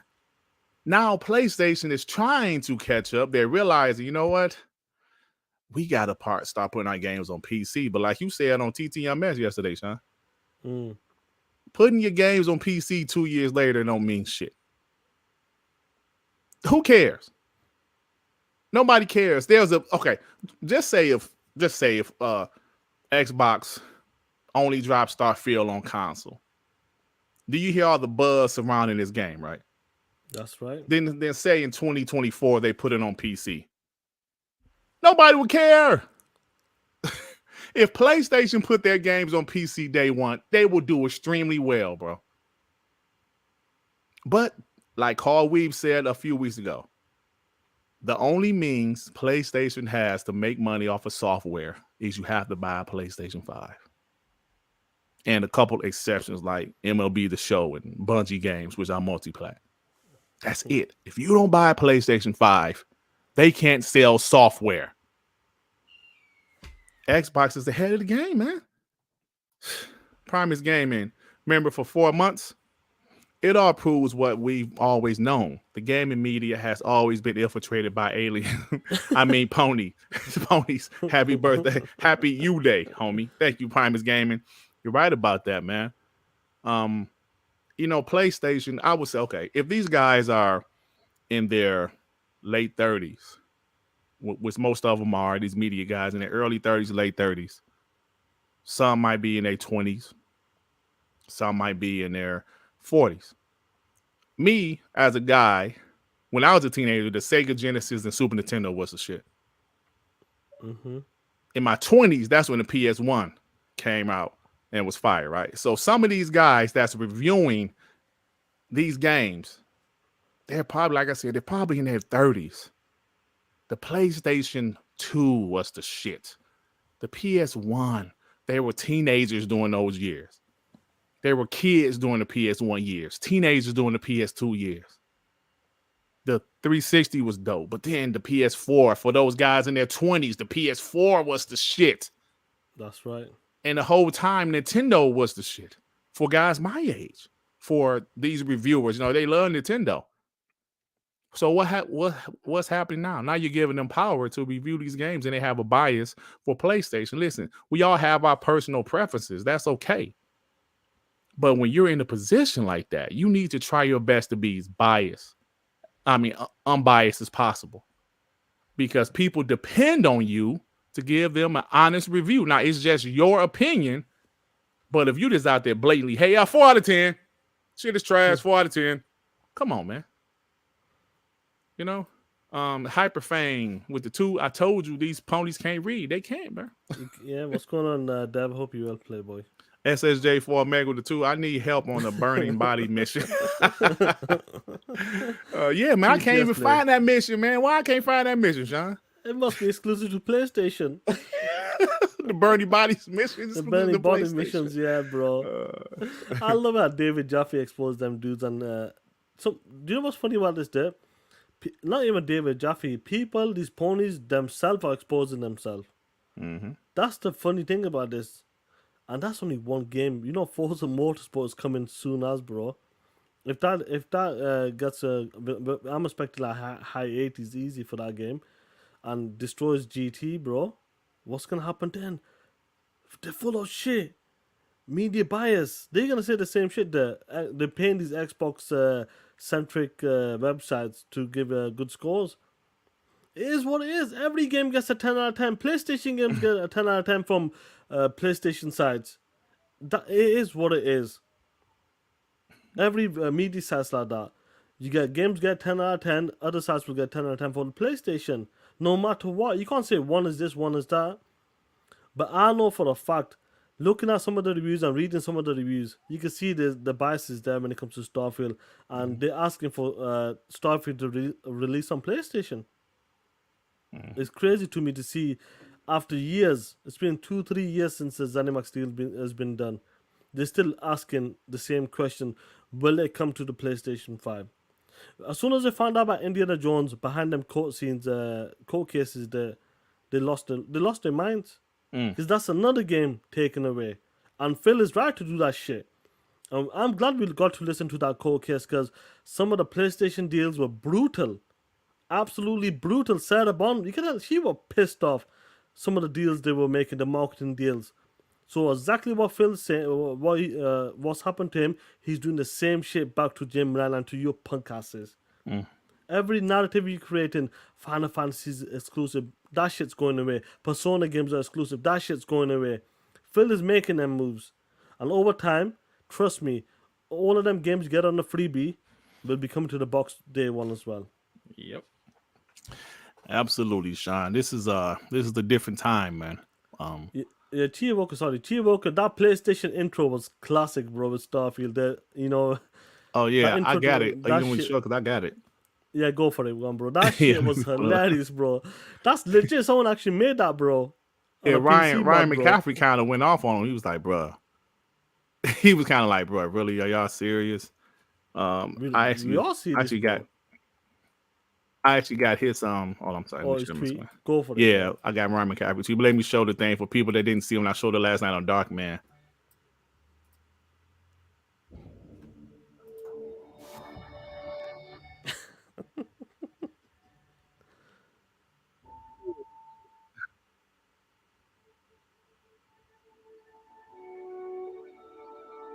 It goes good with the music as well. Yeah, that's it. I said last night they did that shit perfectly, bro. So, Oh man, that shit's man. hilarious, bro. That shit's hilarious. They did bro. that shit perfectly, bro. I ain't gonna even hate. But come on, man. Let me pull up this Ryan McCaffrey thing because I know I liked it. I'm like, come on, bro. They No, they did punk that ass shit really, balloons guys. everywhere. I'm Al Kafaji. I think I might be off that day. If I'm off, I'll stream it, bro. If I'm working, then I can't do it, bro. I'll let you know. I'll check my roster next week. Yeah. Oh, maybe I didn't like it. Let me look at this Ryan McCaffrey punk ass. I was But like, yeah, man. that shit was real, guys. Trust me. Yeah, man. These PC guys, They're funny, bro. That's some funny shit, bro. yeah. You gotta give it. They did a great job on that. It looks legit. Yeah. It looks legit. It's a shame. You PlayStation dudes out there, you ponies, you know what to do.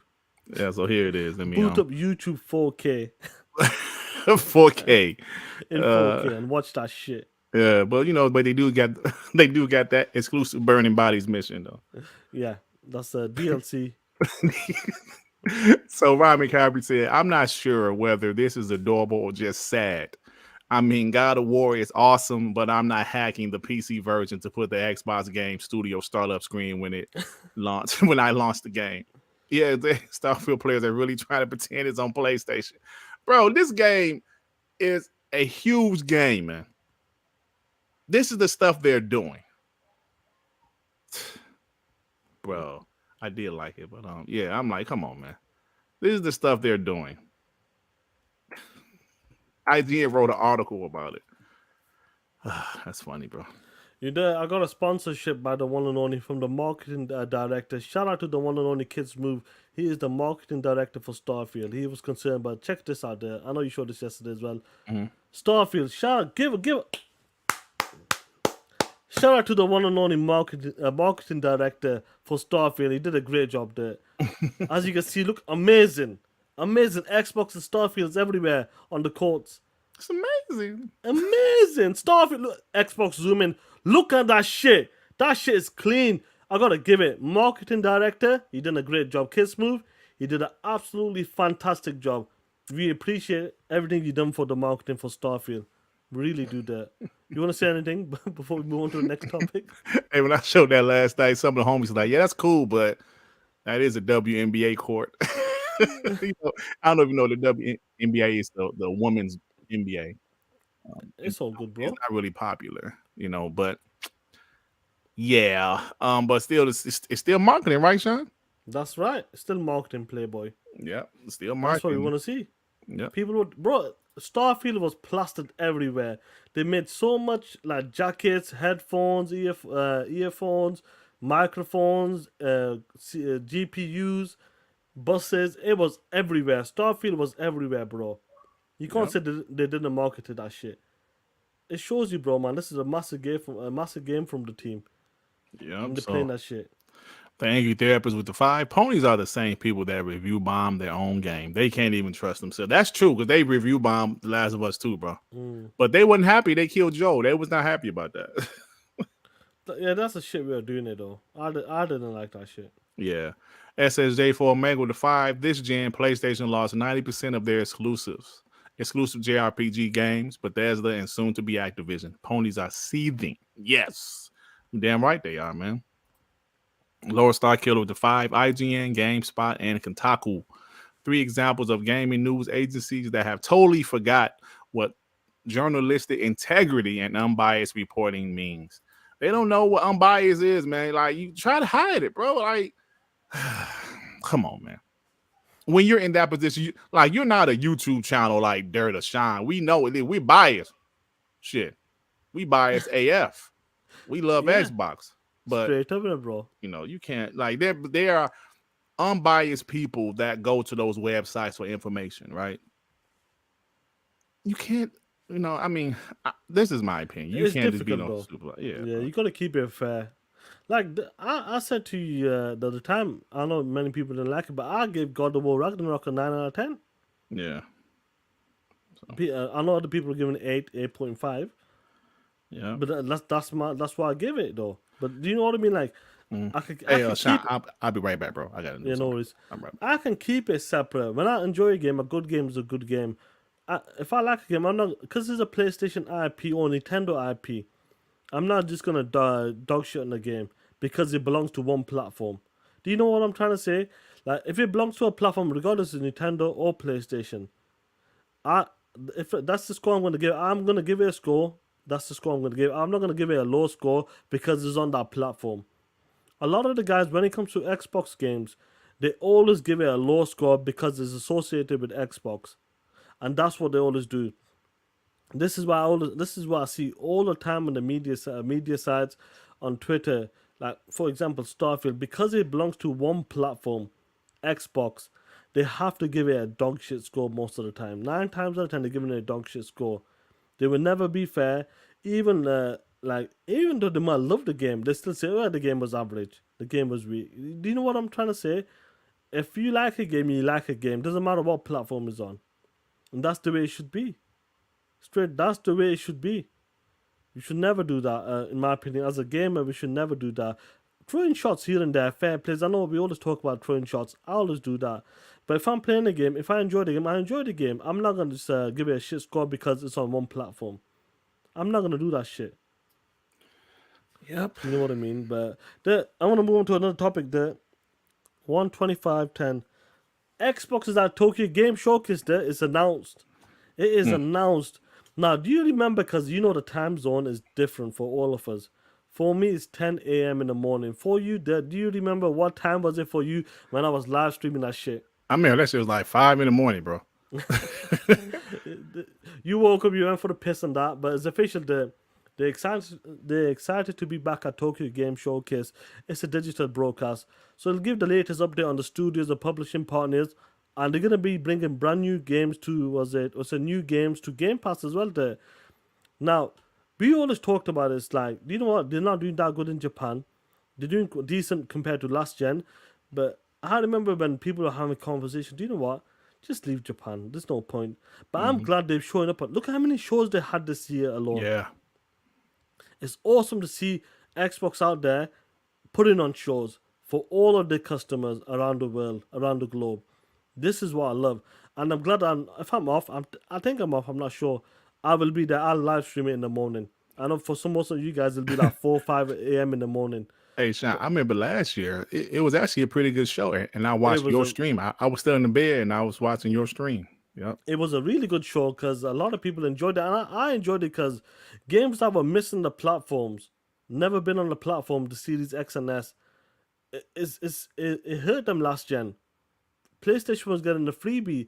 I'm glad that Phil and Sarah Bond and the teams out there, the Japanese marketing team out there, the Xbox marketing teams out there, trying to bring them games, going to the developers and saying, you know what can we do to bring the games to our platform? How can we help you? And as time has gone on there, for example, that Final Fantasy 14 announcement, when Phil was on stage with the new CEO, that was a big move. People might think, you know what, that doesn't mean shit. Give it 6 months from now. Give it 1 year from now. All of that shit will come around and slap the shit out of you. When them games start dropping day one from Square Enix, it's going to say some shit. That, you know what, Phil and his team put in the work and it's paying off right now.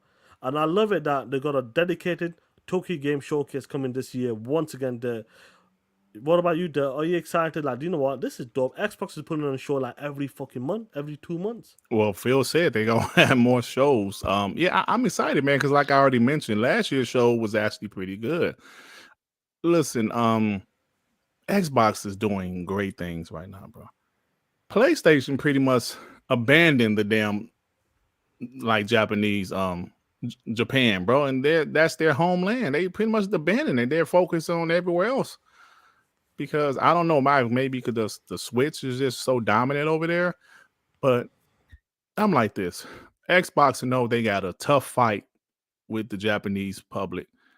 They don't really rock out with the Xbox like that. You said, the Xbox Series is doing better than the Xbox One, but it's not quite there with the 360 yet. And the 360 had tons of Japanese software, exclusive Japanese software. But for them to continue to show up at Tokyo Game Show is great, man. Like you mentioned, we was like, yo, it's not even with the Xbox One gen. We was like, man, don't even just get out of Japan, Xbox. And Phil was like, no, they're very important. So he's right. Think about if they totally would have left Japan, they wouldn't get no Japanese support at all from any of their like they barely had some now. But Phil's in doing things from like Sega, Square Enix. If they would have left Japan outright, like some of us, including myself, Sean. I remember. Like that's some of us was like, yeah, like just leave Japan. That's why we don't know shit. I'm not the guy that works with Microsoft for a reason. So you would have thought about if they would have pulled out of Japan, they would have pulled out of Japanese titles. And I'm glad that they're still doing it, man. And they're letting the Japanese people know, yo, we're here for you guys. You got the Xbox Series S. You have Xbox Game Pass. And I love it, bro. Yeah, I love it, man. But do you know what? I got to give a shout out to the PlayStation Nation and ponies. You must be feeling like shit. Do you remember the good times, you PlayStation, you ponies? Man, PlayStation used to put on the Wednesday. Damn, 2013. Holy shit, that's 10 years ago, Sean. You remember this, the 2017 PlayStation conference in Japan? Japan. Man. Do you remember them days, Do you remember this, the Parris showcase? Do you remember that shit, Damn. Ponies, do you remember that shit? Oh, shit, so this pony, like Hunter, was actually criticizing them. Hunter, do you remember this shit? Yeah, PlayStation man. Experience. Look, now you get state of plays. He said, now all we get is this random state of place. He's right, though. He's right. Look at this shit. Look at this shit. He's right, though. Wow, bro, they used to have, I remember Their PSX show, was it 2016? Was damn Yeah. good. Yeah, it was good. Their Paris game show was pretty good one year because I remember doing a review. They used to have more shows than I. I just think their content. They don't have much content right now. I just think they don't want to spend money because they're Trumps. Yeah, they just true. It's true too, Sean. Hey, Sean, let me say something right quick. Not to change the subject back to Starfield, but That's all good. I just got a comment, and this guy said something that I didn't think about. This is Bethesda's biggest launch ever, bro. The shit is an Xbox ecosystem game, only on PC and Xbox, bro. That's right, and TVs. But that goes to show you how big Game Pass and stuff is. You know what I'm saying? All of their games, most of their games have been multiplayer. There were a couple exclusives in the past, but this is their biggest launch. But go ahead. No, that's awesome, that bro. I love it, bro, and we'll definitely continue talking about stuff because there's so much in that game. But getting back to this showcase, it's awesome to see Xbox delivering on these showcases. I love it. Tokyo Game Showcase, and if I'm available, I'll do it. If not, then we'll talk about it in TTS hopefully. But like, it's good they put it in the work. And Phil talked about, you just mentioned earlier, there's gonna be multiple shows. There's gonna be more shows because the output of these games, some of these games are ready to be shown off. Like, I know people complain. Do you remember when they complained about the Game Awards when Xbox did not show up? That was the dumbest shit ever. And there was a couple of the homies that was complaining about it. I ain't gonna say their names right now. But I was like, come on, man. Y'all better than this. Complained about Xbox not showing up to the game show. Yeah, it was a couple of homies that was doing that shit. Yeah, I know the homies were talking about it. It's cheaper, it's more powerful, you've got more games coming out for it, camera's not being forced on you, multi-platform games look better on it. PlayStation. I don't want to mention any names, but yeah, the oh, man, Gas the homie, it. man. I wasn't talking about Gas when I said that, by the way. I know it's a homie, bro, but yeah, Gas the homie, man. I like. But Gas. They were saying it. I just said, you know what? There's a lot of people saying that, like, even a few guys like the Xbox guys. You were right. Yeah, I'm man. Like, come on, man. They had bro. their own showcase coming up. Now this year they probably might be there, but if they don't need to be there, they got their own showcase. They got to provide their own content for their own showcase. If that's what they need, bro, maybe they might show up this year. Who knows? But Phil's talked about they got so much games in the pipeline that it's time to show up. So they might need a Jeff Keighley to drop a game here and there. So fair plays. It's coming to a point that games are coming. There's all the games are ready from 2018, 2019, 2020 when the games were announced, and they're ready to go next year. This year's been a crazy year for Xbox, but it's awesome to see Xbox is dropping games. They dropped like 6 games this year. 6 games. I know 1 or 2 may not be for like Age of Empires, Quake, and all them type of games, but it's awesome to see the games just dropping this year. Last year, Phil talked about it wasn't a strong year. This year, we're dropping them. Next year, we're dropping them. Mm-hmm. Woo! And bro, every year, because you know how I said last night that when you think about, you know, how Ty Howard said Indiana Jones is halfway done. So that sounds like a 2025 game, right? Yep. Also, Fable was probably 2025. Perfect Dark possibly 2025, right? State of Decay 3 possibly. Who knows? South of Midnight. When is that coming out? You know, and it's like there's still some unannounced games from Coalition, from id Software, and some other studios. But Sean, what happens excuse me, by the time 2025, 2026 come, those studios that games drop already, they're going to be ready for their next game. Double Fine, I guarantee their next, that shit came out in was it last year or 2021? Psychonauts came out 2021. Yeah, 2021, bro. Bro, by 2025, their next game will probably be ready to go. Like I said, Arcane Leon, Deathloop came out in 2021. No, we have all these other studios, man. id Software, like, bro, it's going to be crazy. The software, even 343. By 2025, will they have another campaign? I don't know, but probably. Oh, thank you, Mr. Fernando. Everwild. Contraband. I know Stalker 2 is second party, but still, that's next year. It's so much content on the way. And I said this last night, Sean, but we ain't even mentioned ABK yet. I'm glad that we can just step away from the ABK deal and talk about a launch, one of the biggest launch ever for Xbox. Double I fine. can't wait, bro. There's so much coming along, bro. Like, I know we're gonna wrap it up quickly. Let me get to the. I want to change topic quickly. I want to talk about this quickly, bro. 35-40. E3, bro. We know we love that summertime. It's where all the shows happen, everything's going on. But once again, it seems that E3 may not happen next year. It might not happen in Los Angeles. That's what they're talking about there. You remember when they made that relationship with Reed Pop and ES? They made the relationship, but it didn't happen this year for them, or it just didn't work out for them. So they said E3 2024 won't happen in Los Angeles, but it might happen somewhere else. They might move the locations, who knows?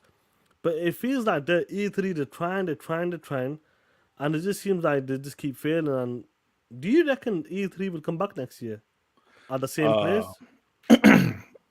That would be a hell no, sir. Why is that, Playboy? Because the industry doesn't need it anymore. Which I used to love E3, bro. I still be watching old E3s. It was just the live audience.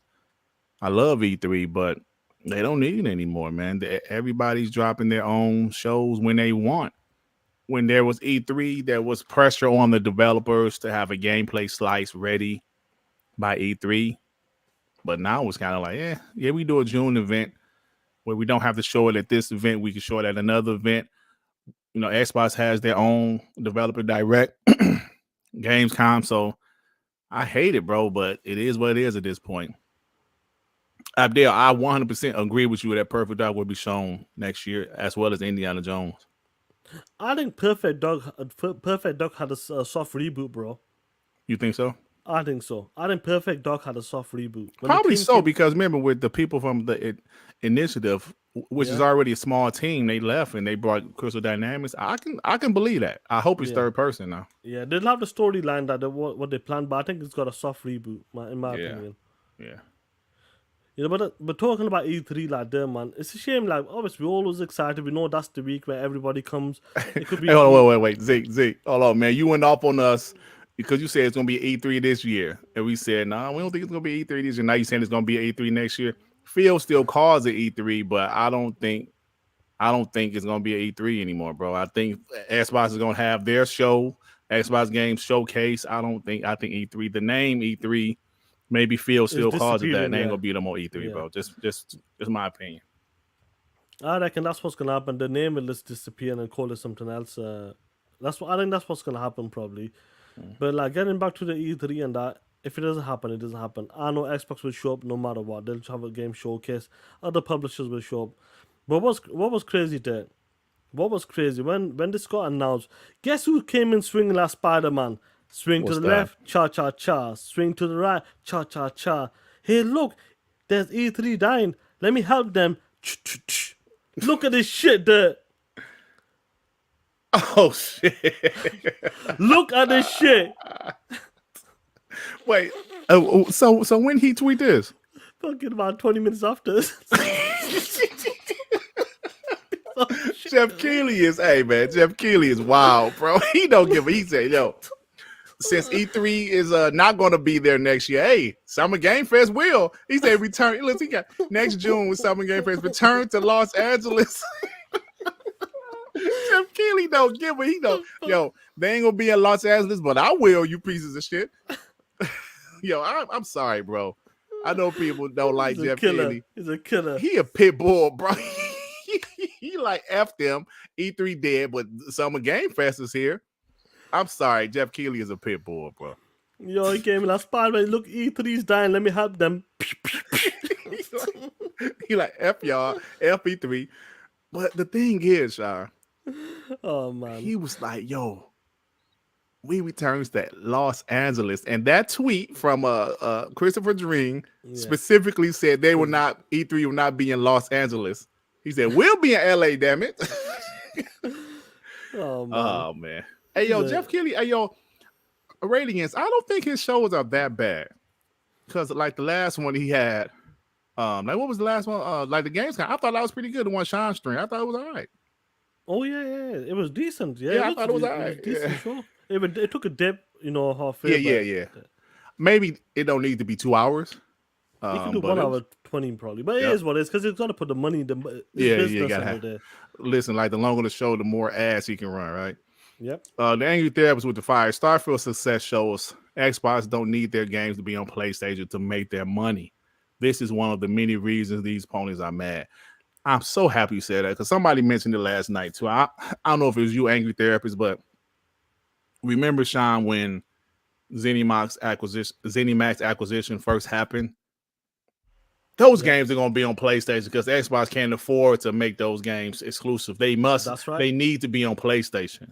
So that's right. another great point, bro. This is showing you that an Xbox first-party game can be extremely successful without PlayStation. Actually, PlayStation need PC and Xbox. PlayStation needs Xbox games. Right. Primus Gaming with the two content is king, bro. Game Pass will be stacked with it. 100%, man. Like I said earlier, they want to make sure Game Pass remains attractive. They have to. You gotta keep people engaged and subscribe to your to your service. Mm-hmm. If you start if you keep having a 2022 year when it comes to the smaller games and all that, people said, it's not for me, But when you drop in games this year and continue to drop games every year like this, including them little gems like Sea of Stars, Texas Chainsaw Massacre, Stalker 2, High on Life, like these type of games in between. That's a perfect service. How can you complain about a service like that? You got your big games, you got your medium games, and you got your nice indie games as well. Mm-hmm. That's what you need, bro. That's what you need to do. Wait, hold on. Who's that knocking on the door? Who the fuck are you? Hi, Mr. Bennett. I'm Reggie. What you doing here? Came to take out Megan. What? I came to take out Megan. How old are you? I'm 15, Mr. Bennett. Motherfucker, you look 30. Nigga, who that is? It's Reggie! What you want, nigga? I'm here to take his daughter out. What's your name? Reggie. Well, no, I heard the motherfucker say your name, Reggie. You taking Megan out? Yes, how old is you? 15. Shit, nigga, you at least 30. That's a classic clip, bro. One nigga Reggie. The homie Reggie and that. But guess what time is it, killer? What time it is, my man? Time to talk that shit. It's We Believe Green, baby.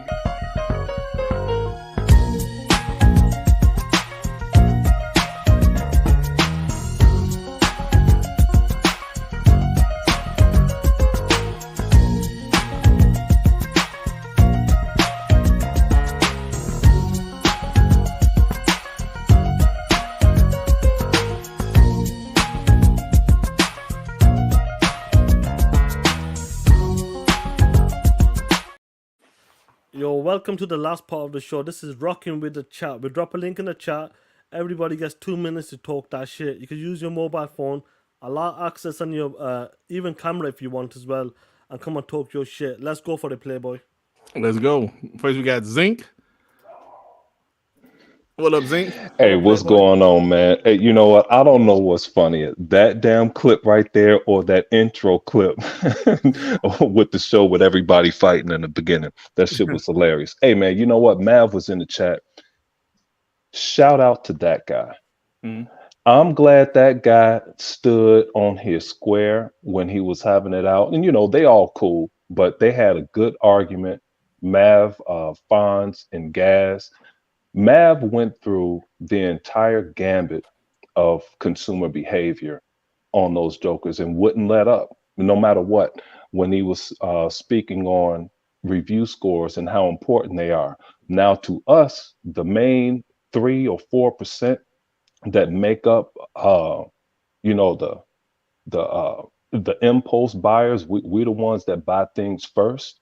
We don't give a shit. Like, I don't give a damn what ACG says. I'm glad he said that Redfall was the worst game he ever played. My damn game of the year till Starfield pulled up. But he went to the lowest form of consumers, which were the laggards, to casual consumers, to the early adapters that are us. Mav understood everything. And when you ruin the aggregate by giving your bullshit ass score, you bring it down. The casual consumer sees that.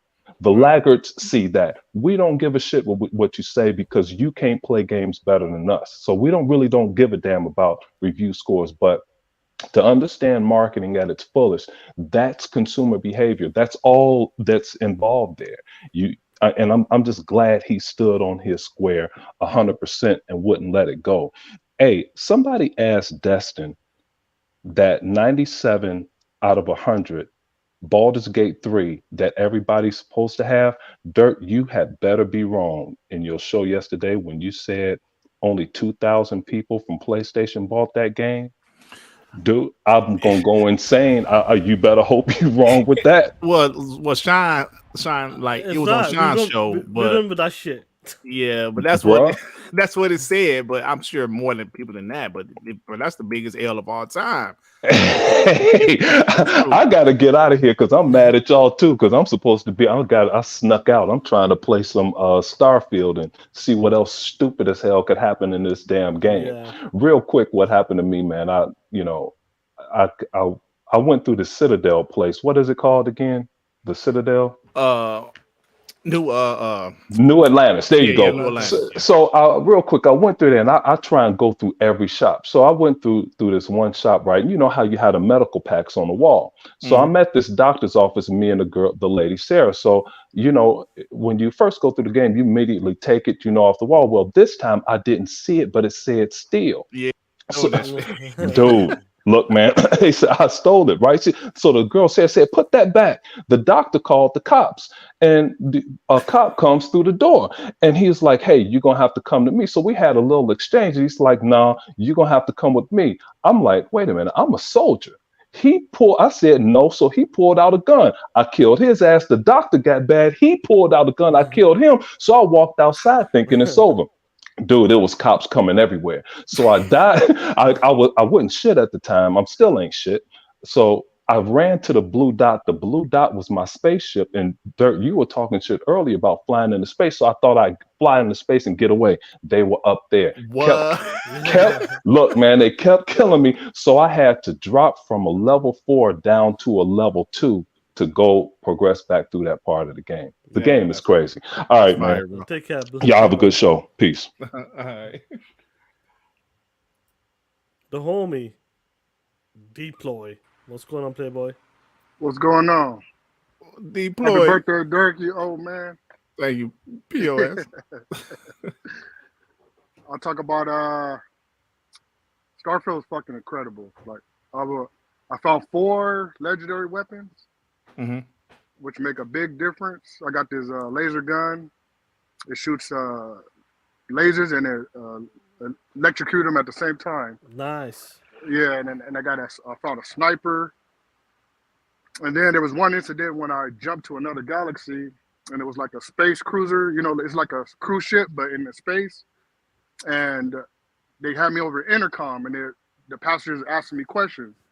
So there was a female hitting on me, like asking if I was single, if I'm having sexual relationships with anybody else, if I'm telling the truth. I was like, damn, this shit is crazy as fuck. So the last couple of days I've been escaping because when you get scanned and shit. Yeah. Because I got fucking like body parts on my shit. Oh, like I've been shit. hurt. Yeah, I found like a suitcase with body parts. Yeah, it's like, so I got like contraband, a whole bunch of shit. So I've been like jumping to fucking dodge these motherfuckers all the time. And then yesterday I finally got caught. I can't fight them because they're level 30. So I got no way around it. So I got arrested. They wanted me to go undercover and infiltrate the Crimson Fleet. I fucking denied it. I said, fuck you, I'll go to jail. So they put me in jail for 7 days and shit. Damn. So That's crazy, like, bro. they took all my shit, like most of my shit, but I've been mostly I just been jacking ships because I can't build a motherfucker. So I jacked about 4 ships, and I sold a couple because there's ones I want to buy, but them motherfuckers cost a lot of money. So yeah, they do. So I got to go jack another ship, or some more ships, and maybe I'll find one there. And you want to unlock that for the security. That's what you want to unlock. So you can unpick shit. So upgrade your security and all that. That's right. And then I want to say, fuck all you ponies You fucking gaming media. Fuck all y'all. Y'all motherfuckers is trash. We don't care about your reviews. Like Zeke said, and Matt was talking about, it hurts like the casual gamer. It hurts Xbox for those reviews. Because the casual gamer can see the review and be like, damn, that game got a 90-something? I'm going to go buy an Xbox. You know what I mean? So that's what it hurts. It hurts it in that fucking way. And they did it on purpose, but it's still not going to stop Xbox because PlayStation ain't got no games. So everybody enjoys Starfield. Even if you don't like, try the game. Trust me. I got coworkers that never played a Bethesda game. And I told them to try it, and they're fucking hooked on it. Yep. Because it's like 6-7 games in one. The game's fucking amazing. So everybody have a great weekend and enjoy your birthday, Dirt. Thanks, brother. And everybody continue to fucking clown these fucking ponies. Facts. Peace. All right, bro. All right. All right, y'all. We got Lord Starkiller. We got Rico, Carl Weeb, and G Fett. Lord Starkiller, what's up, brother? What's up, Dirt? What's up, Sean? How you doing, man? I'm doing okay. Happy birthday, Dirt. Thank you, brother. All right. Sorry, my throat's a little sore. I've been under the weather. Oh. All I can say is F those ponies. F Dan Stapleton and IGN. And F GameSpot. Those people don't know what the hell they're talking about. Facts. Starfield needs to be played. You know, take your time, take it slow. And I tell you myself, I mean, I go out and try to planet explore and get as much resources and weapons as I can. I think I've only had 3 game hitches so far, but very minor, right?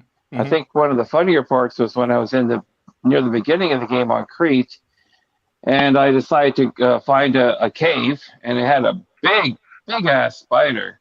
My weapons were too weak to kill it, but poor Vasco went after the spider, tried to defend me. He got the crap kicked out of him. I was like, okay. And then another funny part was recently I was on a planet and I was attacking the enemies, and I had an infernal mine, and I threw it downstairs at the enemies, hoping they'd step on it. They didn't, so I shot it and I ignited it, but unfortunately Sarah ran near the mine as well. God. So she came back upstairs on fire. And so did the enemy. I'm like, oh my gosh, because I've been shot. Crazy, but bro. Starfield is a tremendous game. I mean, the branching storyline is excellent. I mean, I'm 45 hours in, and I just feel like I'm barely scratching the surface. Yeah, man, that's definitely how I feel. I mean, again, I'll say F them ponies. I mean, they are trying their damnedest to play down the game and say, oh, Starfield ain't crap, right? Oh, jeez. Those people are a bunch of, well, I won't say it. They're just a bunch of POSs. There you go. POS. All right, guys. Have a good weekend, everybody. You too, All right, bro. Thanks, man. Hey, man, thanks for the support, bro. You're welcome. Yep. All right, now we got Rico, Carl Weeb, and G Fett. Hey, Rico, what's up, you POS? What the hell is this? Oh, would you wait, skateboarding? Yeah, I was at the skate. It was taking so long. I'm like, just give me a second. Give me 1 second. Give me 1 second. Give me 1 second. Rico's out here in the street corners. Oh my God, no! I've been. Bro, look, y'all gotta talk to me while I do this. Hold on, is that Rico on the skateboard? Yeah, yes, that's him actually skating. Hey, so look, how y'all been liking Starfield so far? I love it, bro. Loving it, bro. Okay, so would y'all? Okay. How can I say it? So, damn it, I can't even figure out exactly how I want to say it. I've been dodging fucking these meth heads around here and trying to skate at the same time, bro. They've been going crazy. Be careful out there, bro. No, for real, y'all never seen a St. Louis homeless fight. It's amazing. It is fucking amazing. But bro, look, I'm tired, y'all. I'm tired at this point. But I'm gonna leave it at this. I love y'all, man. Wait, hold on. Who y'all think will win in a fight between Dreamcast guy and WBG? WBG destroy his ass. Oh my God. Come on, damn. Rico. Yeah, y'all go ahead, bro. Cause I was y'all too. Be safe, man. POS. All right, bro. Get in call with the homie, bro. The homie called Weed. What's up, bro? Yo, what's going on? Can y'all hear me? Yes, sir. What's Yes, up with sir. you, man? Ain't nothing, man. Just want to talk about the degeneracy of these ponies, man. So they have a lot to say about Xbox, but let's review what PlayStation has given them so far this year. They had a terrible showcase.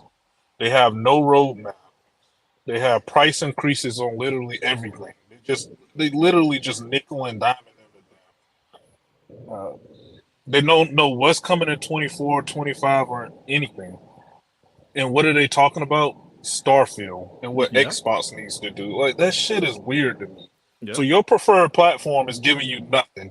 They don't even talk to you and like let you know, like, hey, you know, we got this coming up. I know it's been nothing. Here's a price increase. Shut up. And what are they talking Nice. about? Starfield and what Xbox needs to do. And that goes back to, you know, when I used to debate TK on this, I used to tell him, like, look, like, it's not just Xbox needs to improve in certain areas. They're not perfect. They definitely have room for improvement. Of course. But it's also a mind share thing. Like, it's hard to break past that. It's kind of like you look at Nvidia and AMD. For most people should not buy an Nvidia card. Like, in the price ranges that most people buy in, like the $500 to $600 range, AMD is perfectly competitive. It's the mind. People will literally go into the store and buy a weaker Nvidia card because it's Nvidia. Same thing with Apple and Android. You look at Apple. I love my iPhone ecosystem. You know, I've been on it since 2008. But objectively, Android has more features. It is the better platform at this point. But you know, it's hard to break past that. And then I want to talk about Starfield and Baldur's Gate. I love Baldur's Gate. Very good game.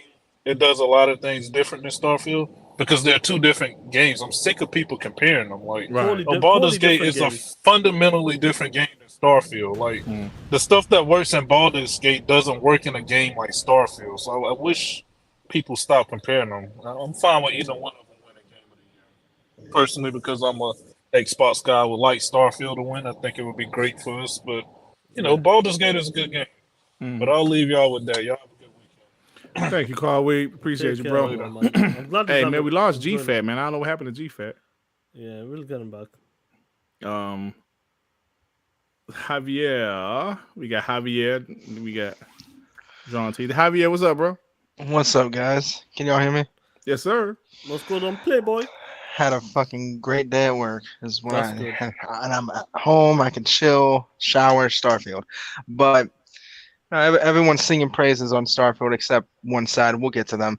But it's good to see this, in my opinion. It's good to see not only Bethesda but Xbox in general receive so much praise in a field where it's not Halo, Gears, and Forza, which everyone always loves to say that's all they have, which this year proved that was completely false.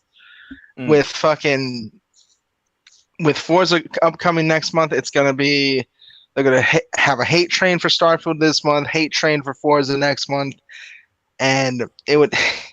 I was speaking to one of my best friends about this. It would be funny as hell. I don't see it happening because Zelda exists, because media loves to suck off Nintendo. Oh, but it would be hilarious if Starfield somehow, some way, was like the little engine that could actually won Game of the Year. Like last year, people were losing their shit over Elden Ring. This year, people are losing their shit that Starfield actually released. That was a good release. Imagine if this shit gets Game of the Year. They will be fucking fuming. And it would be hilarious, but I don't see it happening, so let's not put much stock into it.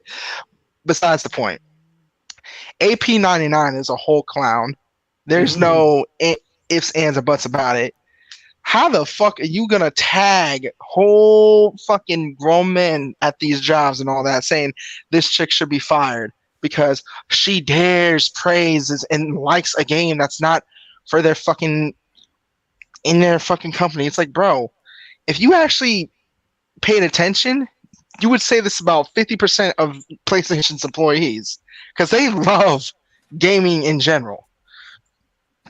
It's weird to me that people have this mindset of, hey, you can't, if you work for this company, you can't talk about anyone else. It's like, this isn't WWE. The fuck? You ain't under Vince McMahon. It's okay. You can speak. You have that free will. It's whatever. But these dudes saying 1 million concurrent players is a bad thing. Fucking 6 million players on launch being the biggest game launch that they've had is a bad thing. It's like, do y'all just love to have your narratives destroyed just so you can make another narrative? It's impossible for them to keep one. It's been happening all year. It's sad. Yeah, it's sad to see. Yeah, bro. Anyway, I need to give a shout out to PlayStation before I leave. PlayStation, y'all gotta release your games every 2 weeks for these guys. Just have them be off Twitter for one day. You know, one day is enough. Like, these guys just need something. They're hurt. Their soul is hurt. It's all over. But anyway, have a good weekend, guys. Enjoy Starfield some more, because ain't no way anyone's gonna 100% this shit anytime soon. 100%, man, bro. sure. What's going on? Parris is in the chat. Hey, What's what's up, going on, Parris? Playboy? How you doing, man? How you doing, Parris? Do you want to hop in and you want to say something about Starfield? Let us know, bro. The John homie, TJ. TJ. What's up with you, man? Hey, what's up, guys? What's good, Playboy? I'm doing good. I'm at work, actually. I'm on lunch, but I just wanted to say hi and just stop by and tell you guys what I mentioned earlier about the weapon. Go to the Vol system, the Nerion, and then Vol, and then go to the Polvo planet that has Hopetown. You go there. You can use the trash can to knock off the level 50 weapon and put it in the back room and steal it. Otherwise, you have to wait until you're level 50 to use it, because you can't buy it from the store clerk just at a low level. Right. So I just want to give you guys a little tip. It's a really good weapon. Kills level 30s in 2 shots. Oh, wow. It's real good. Nice. Dang, 2 shots. Yeah. Man. Okay. Real good. Yeah. Nice. And also, you know what? The modders, I hope they mod Dreamcast guy in Starfield. Because that would be hilarious. You just put him floating in space just Bro, with his mouth wide open. He's like, It's funny stuff, man. That would be awesome, bro. No, but I'm getting tired of these ponies. I'm getting tired of people freaking saying, "Oh, it's not a good game. It's not a good game." You know what? I was laughing my ass off when you guys were talking about David Jaffe when he sat there and he said, "I bet you haven't played the game." Oh yeah, Lynn makes you burn the bodies. Oh yeah. He's like, no, that wasn't even in the fucking game. Right. That was classic, bro. Funny stuff, man. Oh my god. Dude, you had me dying. Everybody's looking at me like I'm crazy because they can't see my earbuds, so they think I'm a crazy guy laughing for no reason. Yo, David exposed him, bro. David exposed him. Yeah. Yeah. I have to work tomorrow, so I don't get to play all day, so sucks, but whatever. It's overtime. Yeah, you know, this stuff happens when you're an adult, right? Yeah. Gotta work. So anyway, I just wanted to stop by and show support. Everybody hit the like button and subscribe, please, for Sean Dirt. Happy birthday, Dirt. Thank you, brother. I hope you have another 50 more years, man. Oh yeah, man. Be out here still an X-bot at 98. 98. I can't hold the controller right. Hey, you'll be compared to Biden, like at that. Oh shit! Good old Sleepy Joe. Sleepy Joe. All right, brother. Okay, see you guys. Bro, I'll let someone else jump in. I like. Right. Thanks, glad guys. you called him, bro. I'm glad you called him, bro. Yeah, let me get the super Appreciate chat real it. quick. Bye. Black Mamba with the 2 PlayStation has more price hikes than games. Ooh. Woo! SSJ for Omega with the 5. Just figured out to do the burning body mission. God is good. Hey, yo. When you believe in yourself, you can accomplish anything. Funny Get stuff. the homie Smudger in, man. Yo. Oh, you picked me. Fuck me. Jesus wept. There we are. Oh, Smudge, what's up, brother? What's going on? Ah, nice one, good. Happy birthday, Mark. A fucking proper job. Thank you, man. Appreciate it. I'm sorry I missed the first part because I was playing fucking Starfield. Anyway, yeah, these fucking numbers, man, is bollocks, isn't it? We got so many people playing this game, and despite the fact we had Redfall, right, which was a good game, I played it with the missus. I'm still playing that. It's good. I like it, you know, and it's going to get better. But despite that, Xbox fucking gamers, period. We just got faith. And that's why everybody's buying Starfield. They didn't give a fuck. They went out, they bought it. They didn't even know what it looked like. But we still bought it. We're playing it. Fuck you, PlayStation. Yeah, there we are. Proper job. Oh, man, I'm so glad I could speak to you proper. Anyway, yeah. You too as well. Dude, have a fantastic birthday, mate. I hope you do something special. Thank you, man. And Sean, nice to see you, man. Nice to see you too as well. Thank you, brother. Whereabouts are you from, Smudger?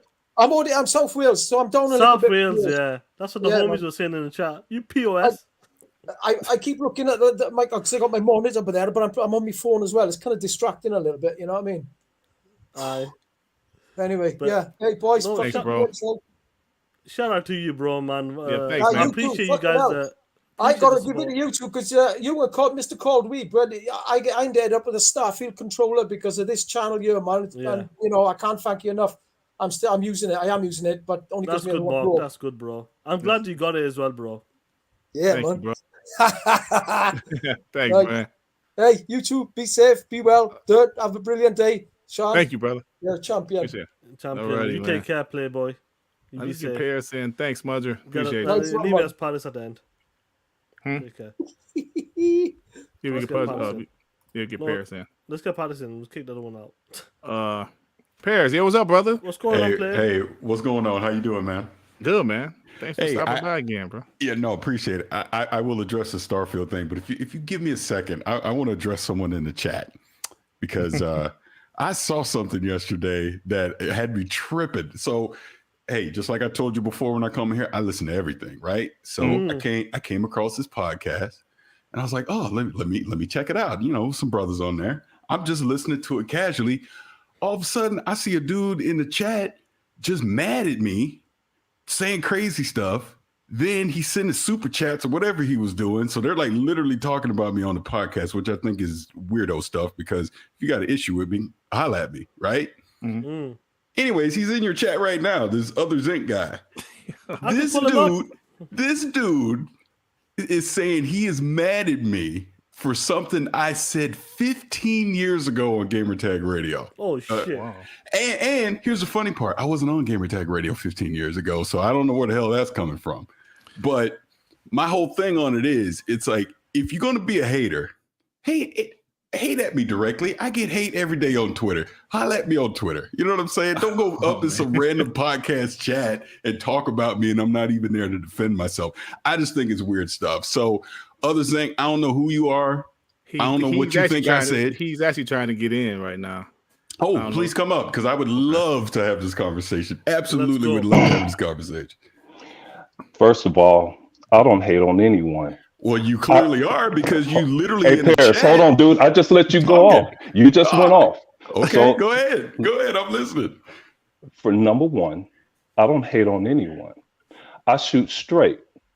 And I said it was about 15 years or so ago because it was around when Halo 4 came out. You were on Gamertag Radio. You and I were going at it in the chat.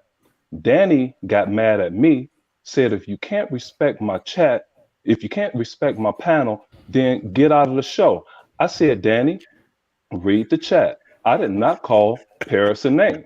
Hey, you can laugh all you want, dude. I'm not I'm not laughing. I'm laughing because this is, like you said, this is almost 15 years ago. Hey, bro, thank you. Hey, dude. Hey, man, I don't forget. I don't forget anything. Hey, I don't forget That's a anything. long time ago, Zig. Hey, That's a hold long on. time ago. Hey, let me. Could I finish it? Since he wanted to jump on here and call me out, I'm here. I pull up now to finish that. Mandy was part of the show too. Yeah, love Mandy. And Mandy was a part of the show, and you went off. This is what pissed me off. Okay. You went on what Plawson said about Halo 4. And you're just like, oh, well, I'm not even going to play the game. If it's bad like that, I'm not going to play the game. I'm like, what? So you have the nerve to talk about a game? Oh, bro, I was on the show. I was not on the show, but in the chat. And then somebody else did tell me to let it go. And I said, you know what, man? You let things go, and then the more things change, the more the way they stay the same. And now you're doing the same thing. You've never changed.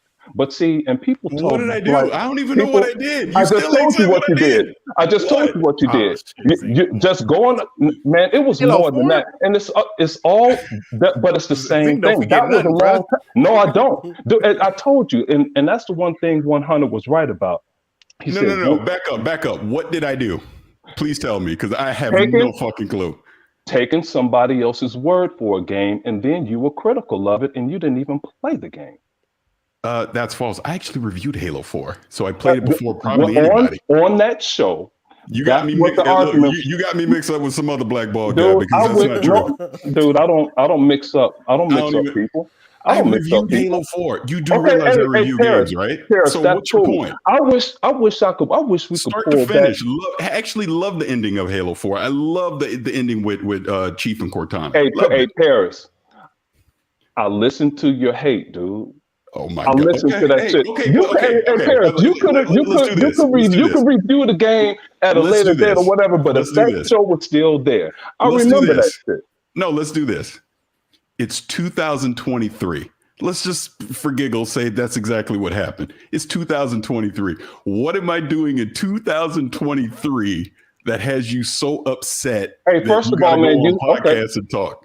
That's what I want to know. It's all of you.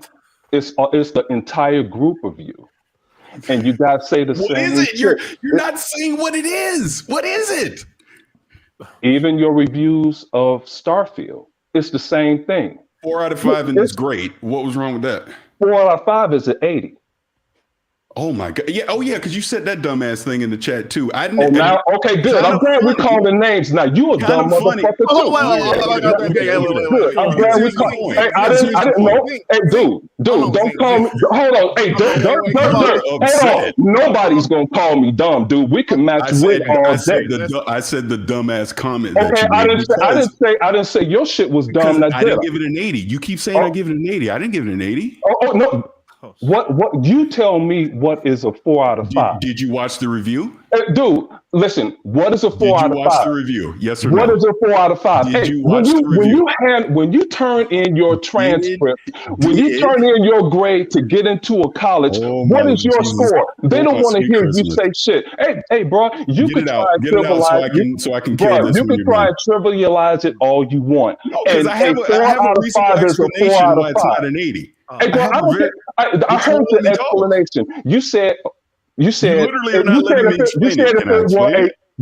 it were 100, you said you would have given it an 85. No, I did not. No, I said it was on a 10 scale. I'd have given it 8.5. That's what I said. Correct. You would have given it 8.5 or whatever, 85. But again, what is a 4 out of 5 at Kind of Funny? Can you please explain that? Dude, I know what the number is. No, it's an 80%. You're telling me what I said that I did not say, and I'm trying to explain to you what a 4 out of 5 is at Kind of Funny. No, I don't want to hear. Man, listen, I don't need to understand how to do what's divisible of 5. You are very upset right now, and you won't let me talk. You won't let me talk. I tried to let you talk. Then somebody else said something. Because I'm trying to explain to you. I'm trying to explain to you what a 4 out of 5 is at Kind of Funny, but you won't let me do it. A 4 out of 5 at Kind of Funny is great. It's not an 80. It's not an 8. It's not an 85. It's not an 8.5. It means it is a great game. And again, if you watch the review, I explained my reasonings for not giving it a 5 out of 5 and a 4 out of instead of 4 out of 5. So you're so upset over a number. This is why review scores are dumb. They're dumb. Because you listen to what I said versus looking at a number. And then you take the number and you flip it into something I didn't say because that fits your agenda of being upset at me for the last 15 years, I guess. So I ask you again, what am I doing that is so upsetting you in 2023? Because sweet Jesus, don't tell me it's a review score. Please don't say it's that. My turn? Yeah, finish. Hey, first of all, you can leave Jesus out of it. That's where it's not important at. You know, he's too big of a guy to be talking about some games while you over here calling me upset. Like I said before. You're literally upset right now. Dude, I'm passionate about the game. Upset is for bitches, okay? I'm not upset. If I were upset, I'd be pissed at ACG. ACG gave me a good idea to get a game that I like. Now back to a 4.5. Talk is where I'm from. Talk is cheap as shit. 4 out of 5 is an 80. Okay, 4 out of 5. But that's not what it is. But that's not what it is. At Kind of Funny. Okay, 4 out of 5 is an 80. from all around the globe scholastically. That's the way it's viewed. Now they're kind of funny. And you know what? Paris, really, I don't give a fuck what you give a game. But you're being upset over something that if you listen to what I'm telling you, you shouldn't be upset. Paris, let me finish. I didn't say shit until I said until it's my time. Dude, it's not going to piss me off. I'm an early adapter. You're pissed off right now. Hey, Parris, I don't get, like I said, I bought the big version of the game. You're not going to affect me. Just like Mavs. Let me finish, the game was great. Parris, talk is cheap. I'll let you finish, Parris. Let me finish. Let me explain to you my methodology. My methodology. Why does your methodology matter in the context of you being upset for 15 years? It's all Parris. It's not just 15 years ago. It's just like IGN. IGN has been full of shit for 20 years.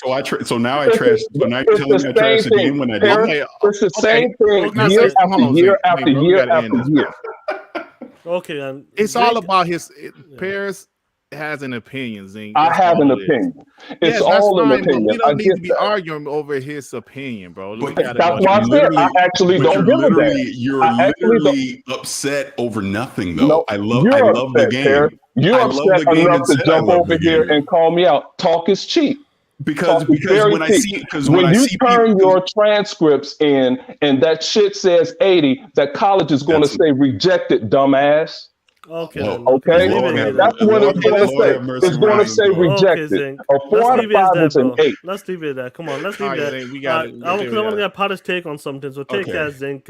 Yeah, take care, bro. Don't be so upset moving forward. I'm not upset. Anyways, so going back to Starfield. Parris. Sorry I did that. Sorry, it's okay, I ejected that. No, it's okay. You have to get something off your chest, and you both had something to say. So hopefully that kind of like caps it there. But I want to ask you something, Parris, before we get into it with Starfield. Sure. I know you got the Spider-Man PlayStation 5 console, and yes. Let's be honest. Is that in your gaming room or is that in your living room?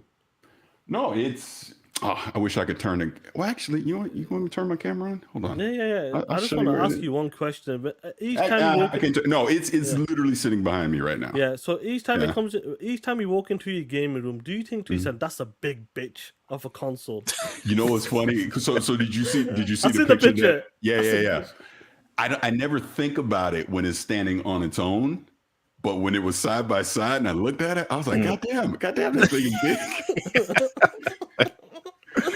Oh man! But can I say this one thing though? Just and I'm gonna drop this whole Zinc thing because it's weirdo stuff. But I just have to say this: at Kind of Funny, they don't do the traditional number scale, right? It's 5 out of 5 is a masterpiece. 4 out of 5 mean it's great. 3 is good. 2 is poor. Obviously, on down the line. That's all those numbers mean. And this is why I know he didn't actually watch or listen to the review, because we clearly state that at the beginning. And then I'm literally praising the game, but I'm also talking about the things that I didn't like about the game. If anything, Blessing was the one that was the most critical that was on the show. If anything, I'm sitting there saying, hey, it's a great game. I have to judge it for what it is today, but I see the potential of what it's going to be. And that's why I tweeted what I did today, that now that I'm not reviewing it and forcing myself to touch every mechanic and system in the game, and instead I'm just focusing on one thing that I enjoy in Starfield, yeah, I can see this being a Game of the Year contender. So this is why I don't know why he's so upset. I don't know. I'll leave that alone. But the point is, I love the game. I love the game. I think it's a great game. You know, all the praise that it's been getting is deserved, and the criticism that it's gotten is deserved as well. But no game's perfect, right? Yeah, so, and that's what people need to differentiate. This is why I was saying before about review scores. Yeah, as I said in the review, honestly, like Greg and Andy didn't give it a score because they didn't want to. If I wasn't lead review, I wouldn't have given it a score at the same time, because there's so much to do in this game. I mean, I'm 120 hours plus in that game. Ooh. And I know there's planets I see out there that I still haven't gone to. You know what I mean? You can do all the outpost stuff, and then I'm messing around with all that. You know, there's still so much to do in that game. That's how you know this is true Bethesda RPG. The jank, all the frustrations with encumbrance and all that, all included, but it's still a Bethesda game at its heart. And that's great. That's why I had even tweeted the other day. I started thinking, what are my top 10 RPGs of all time? 4 Bethesda RPGs are in my top 10. And that's not including, I'm not even including Starfield because it just came out. But that goes to show you, if you're into Bethesda games, you're going to love this game. If you're not, you probably won't. But I think that's okay too. Right. You know, Parris, I want to ask you something because you do review games, and I know the latest review by someone, I forgot the name. Where do you scale, like when it comes to your scale? I know you do the 4 out of 5. I do prefer the 10, 1 to 10 scale. But where do you like?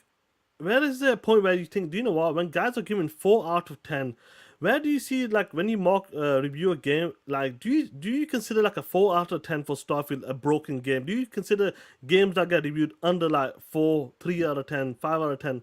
Do you consider them games like broken type of games when you see scores like that? Yeah, I mean, like as an example, Redfall gave it a 2 out of 5. Okay. Because it's a broken game. That game should have never seen the light of day. So I think when you start getting that low with scores, there's something systematically wrong with the game that's preventing you from properly playing it the way that you should. That's how I see it, anyways. So you've seen people giving that score 4 out of 10, 5 out of 10. And I'll say this, Parris, I'll say it's bias. That's when it comes. They got a problem because it belongs to a certain platform. You still seeing people right now in interview with Phil Spencer and Todd Howard asking, is the game coming to PlayStation 5 still? Yeah.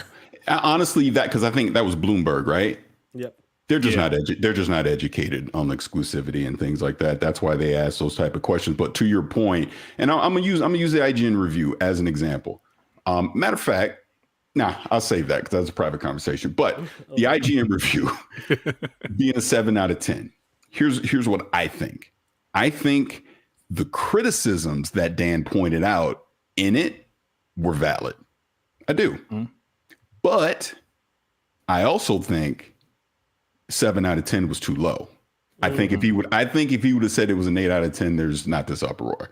I think it was because people see that number, and we're in a society now where something that's a 7 or below is considered a bad game when it's not. Because if you actually read what he said he enjoyed the game, but that score has just been so triggering throughout the industry. I mean, look where we are. Look at just all the headlines that's come out of it. People started dumpster diving his tweets and going after him. And again, I'm not defending the number because I don't agree with it, but I think if people actually read what he said, there's a lot of things in there. I'm like, yeah, actually, I kind of do agree with that. Yeah, I wasn't a fan of that. Yeah, they could improve on that. But my point when in my review, even though we pointed out things that we didn't like, I was like, there's so much good and so many epic moments in that supersede the things that I didn't like. It's still a 4 out of 5 to me. That's with a lot of games though. Like there's some mechanics you may not like in the game because the story is excellent, or the way the story delivers at the end, or just it could be gameplay mechanics. Just for example, with Elden Ring, is it the best looking game ever? No. But that gameplay mechanic and just exploring that open world and just running into things that you just like, it shocks you. That's what some games really do really well, and I believe Starfield will do the same. Like everybody's playing this game, including myself, the people in the chat. You completed the game because of the review codes, and everybody's having a different journey. Every journey is different. Everybody's journey is totally different, and they tackle this game totally different. That's the beauty about these type of games. Starfield is that type of game that lasts for 10 years, and everybody who's playing it right now is experiencing the story totally different, and that's awesome, guys. That's amazing. Hey, before you got here, Parris, let me ask you one quick question. You mentioned 7 out of 10 is a pretty solid score. I said last week, when did a 7 out of 10 or a game in the 80s Metacritic all of a sudden becomes a bad game? I mean, I remember in the 360 generation, even the PS2 generation, if a game got a 7 out of 10, that was considered a quality game, a solid game. It's like now if a game doesn't get 9 to 10, it's like, oh, it's a bad game. When did that happen? Is it the console war stuff? It is the console war stuff. And I'm just looking at your chat now. Someone's upset at me about me mentioning the IGN review.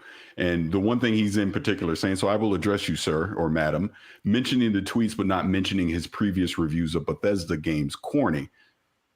I don't disagree. in the sense that, yeah, he did score other Bethesda games differently than Starfield, but I was speaking specifically about his score for Starfield. And this is where I'm saying, when you start dumpster diving and you're looking for your gotcha moments, that's, I don't know, that's just childish shit to me. I don't do that stuff. Again, the other dude from earlier.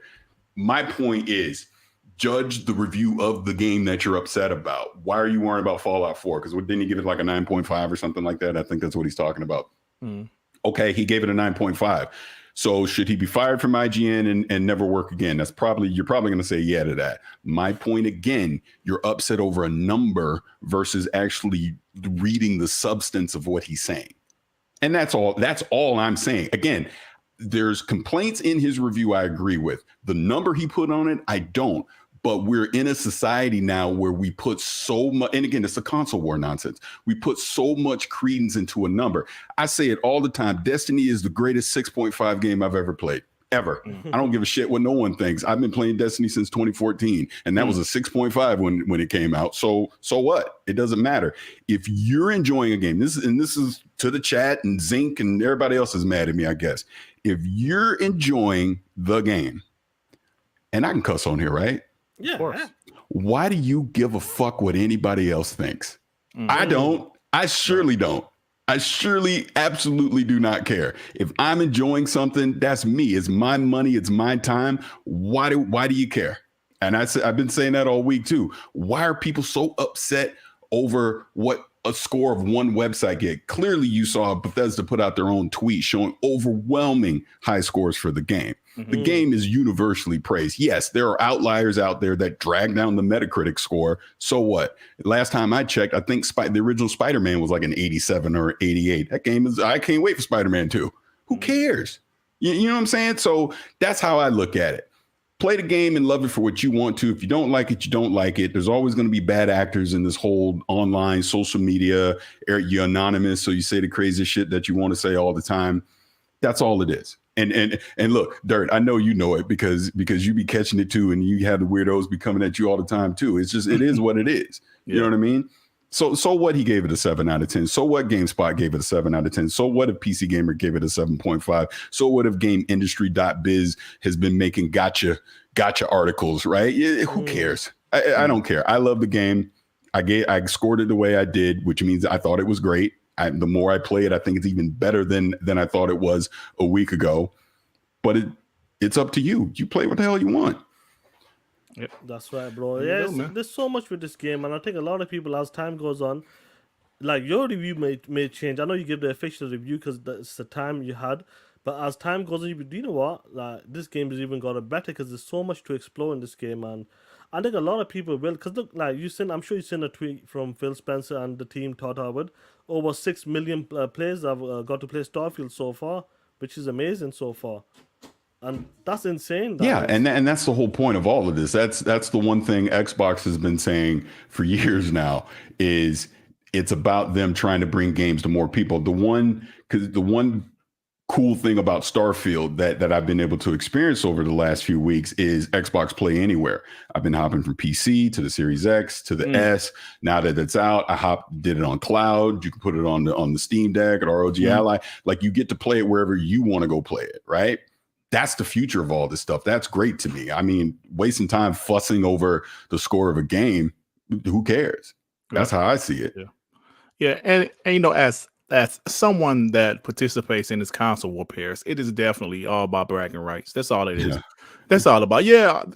This score is bigger than yours. Aha, take that, you ponies. Yeah, that's all it's really about. I'm wilding out at your chat. I apologize. I'm wilding out at the chat because you know, it's like, hey, you can be upset at me all you want, but here's the truth of the matter. I do this because I love to do it. I don't do this to get anybody's approval. I do it because I love talking about games. I've been talking about them since Hey, look, Zinc sure as tell you, I've definitely been talking about them for 15 years because he sure as hell knows. But I like gaming, and I keep it real about what I think, my opinion. And people can believe it. They can not believe it. That's fine. But I'm going to keep on being me. You know what I'm saying? So it's all good. Again, I go back to when I heard Zinc on that podcast the other day. It was just wild. the misinformation that was going on there. Like Zink was so stuck on this 80 score, never said that. They were stuck on something me and Mandy said about something X amount of years ago. And I'm like, okay, even if I did say it back then, okay, am I saying it in 2023? Hey, other Zink is the homie. He's very passionate, man. There's times me and him got into it over some stuff. Zink is very passionate, man. He's a very smart guy. He's passionate. So it is what. Hey, man, somebody said, did you? Ani said, did you do the mocap for Vladimir? And yo, it was so funny during the review period. Yo, I had people DMing me, hey, you in the game? And I'm like, no, that ain't me. I was like, every black person looked like me. Definitely not me.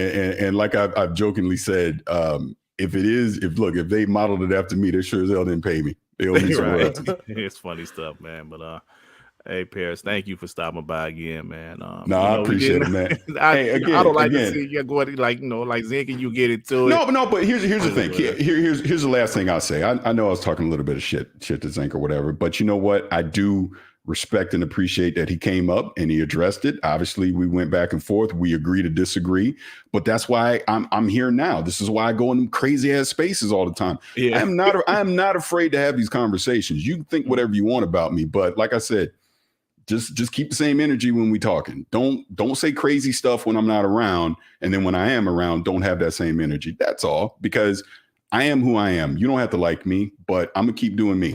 And that's all you can do. And that's why I appreciate y'all. Y'all keep it real. You do your thing. This is why I come on and support y'all. And I'm stalking, listening, even when you think I'm not. But, I appreciate it because there ain't enough of us doing this.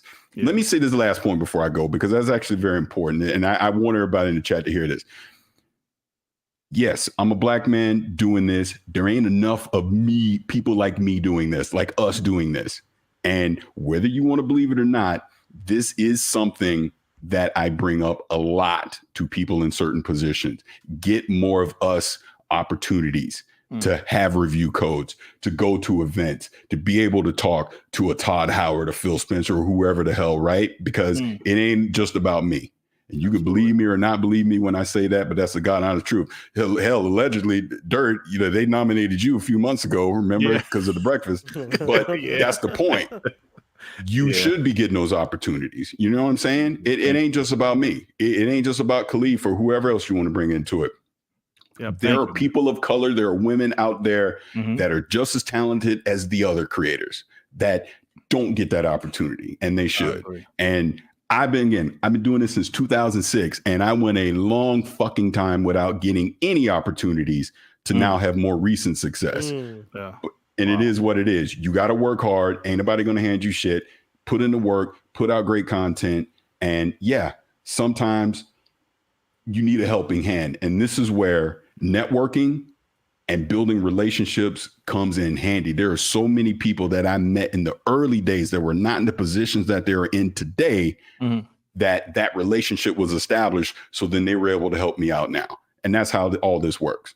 So we can fuss and argue the console war, the blah, blah, blah, and all that stuff all day long. But if you're serious about content creation, if you're serious about wanting to have your voice heard by the masses, then you got to put in effort. You got to put in the time. You got to put in the work, and you got to build the relationships. That's all it is. That's right, bro. Absolutely, 100%.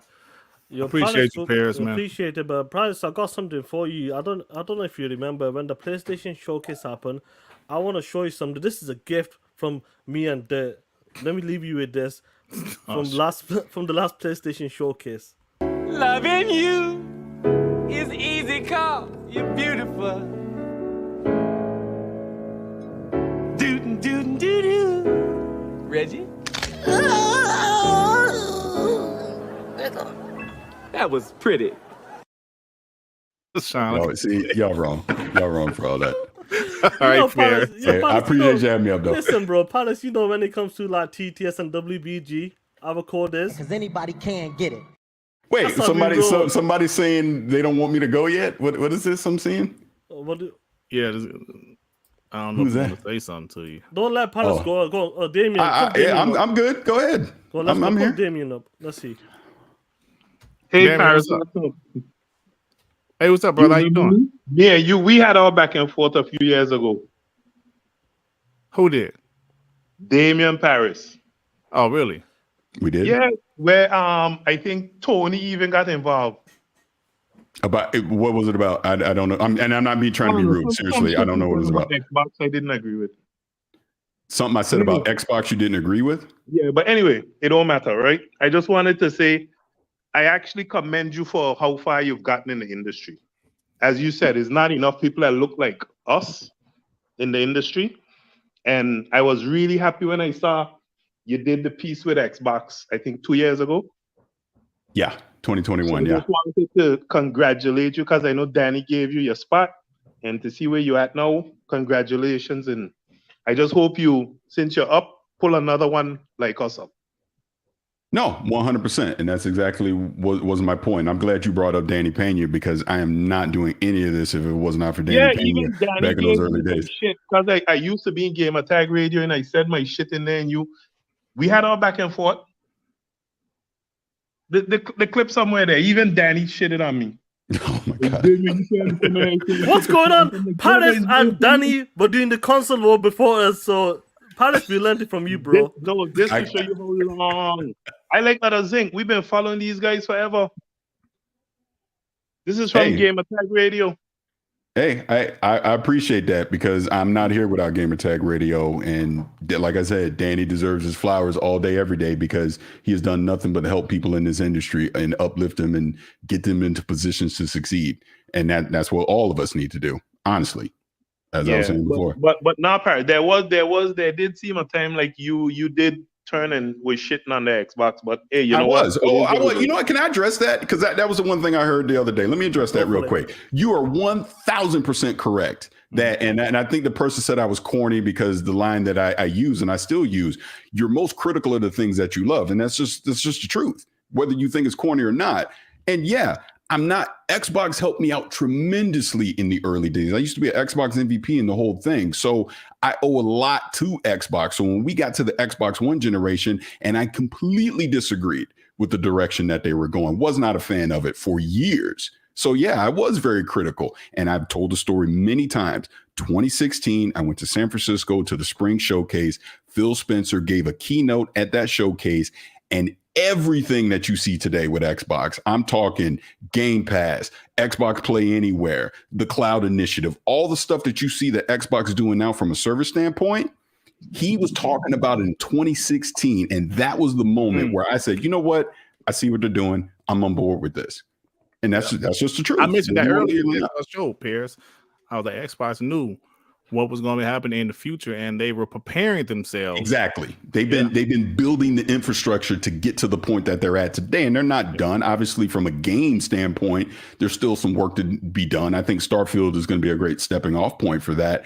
But the point is, whether you're a fan of Xbox, hate Xbox, or whatever, they're looking future wise. They're looking ahead. They're not just looking at today. And that's the thing that I do appreciate about Xbox. And that's why, I am a fan of what they're doing. But there was a point in time where, was not down with Connect, the $500, the lack of them having first party studios, relying too much on third party, because think about it. And you tell me if I'm wrong. Name me the last new IP that was as big as Starfield is for Xbox. I can tell you what it is. It was 2006. It was Gears of War.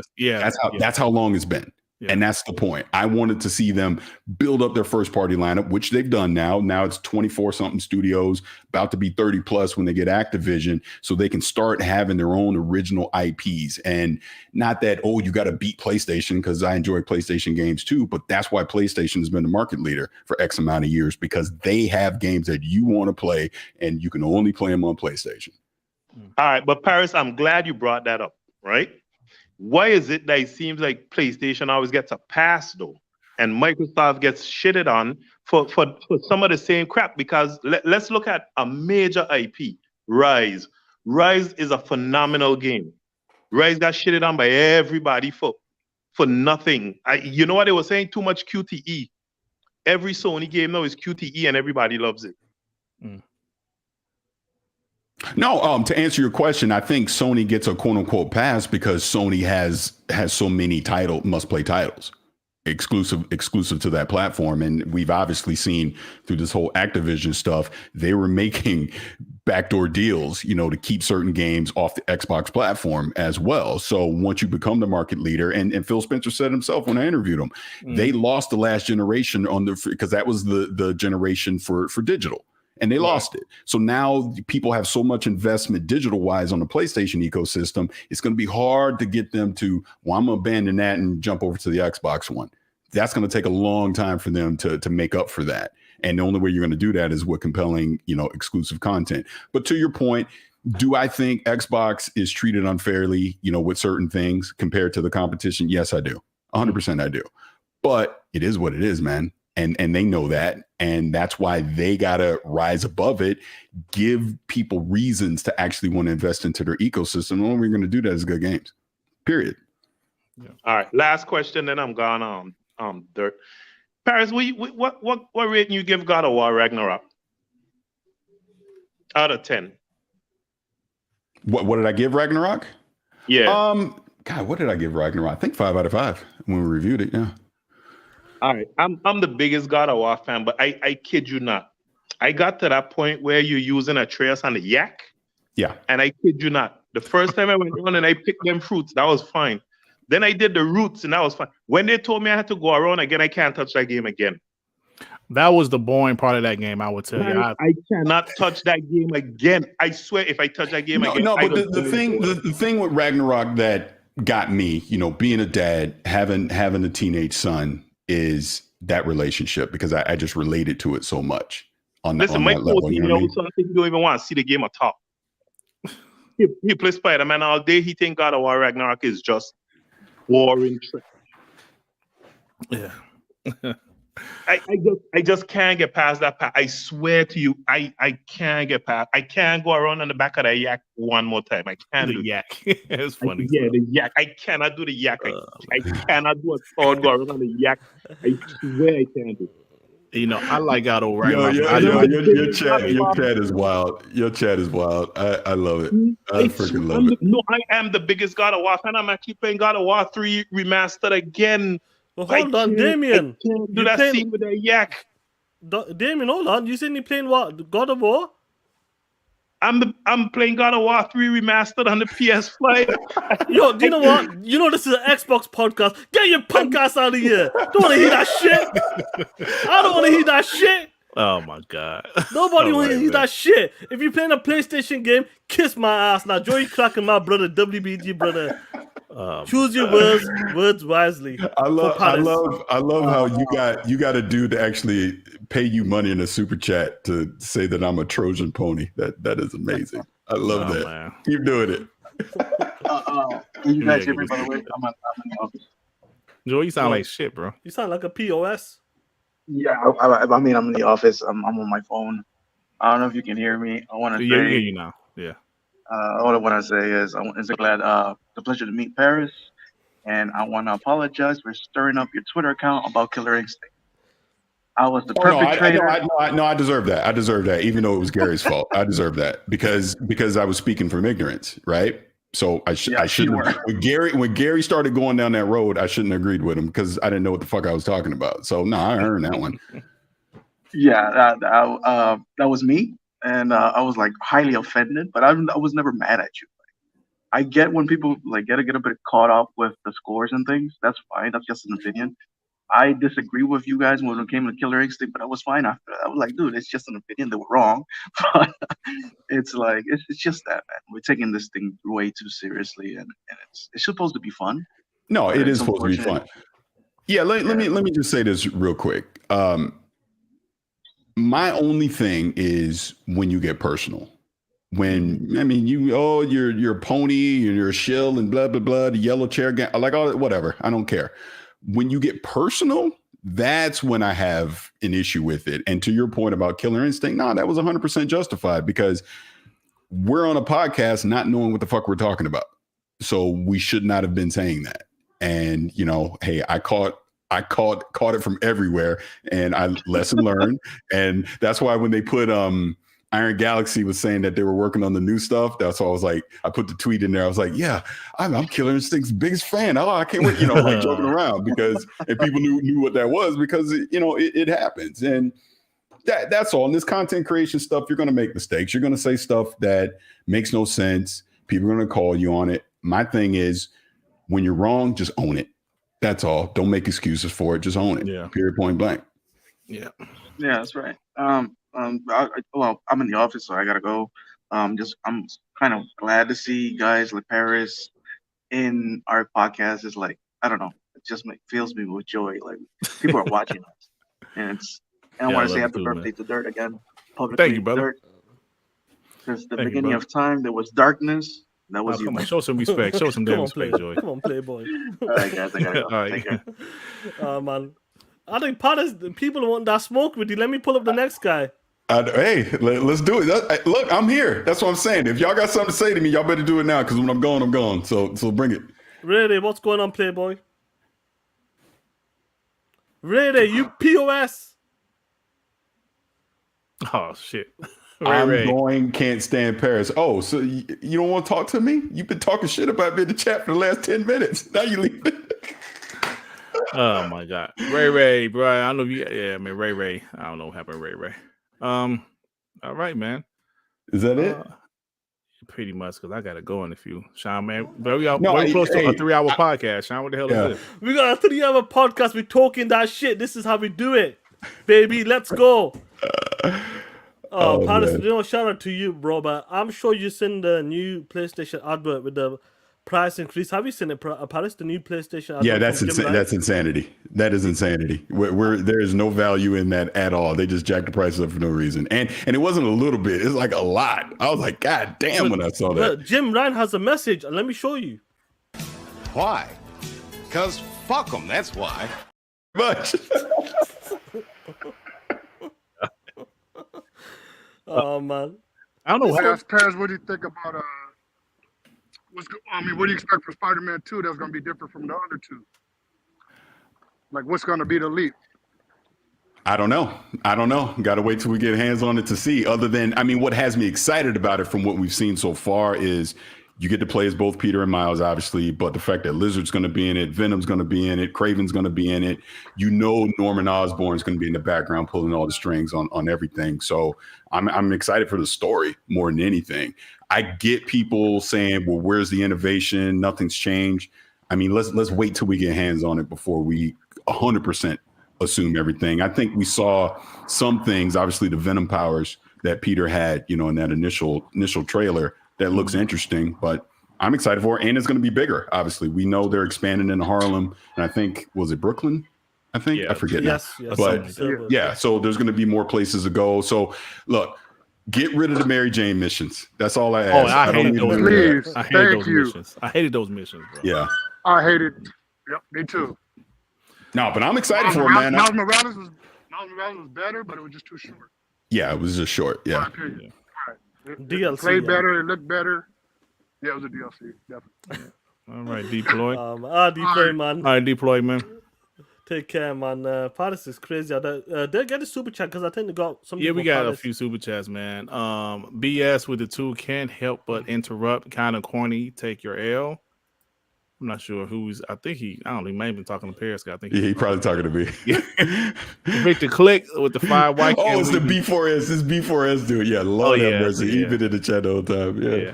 Victor Click with the 5. Why can't we be friends? Why can't we be friends?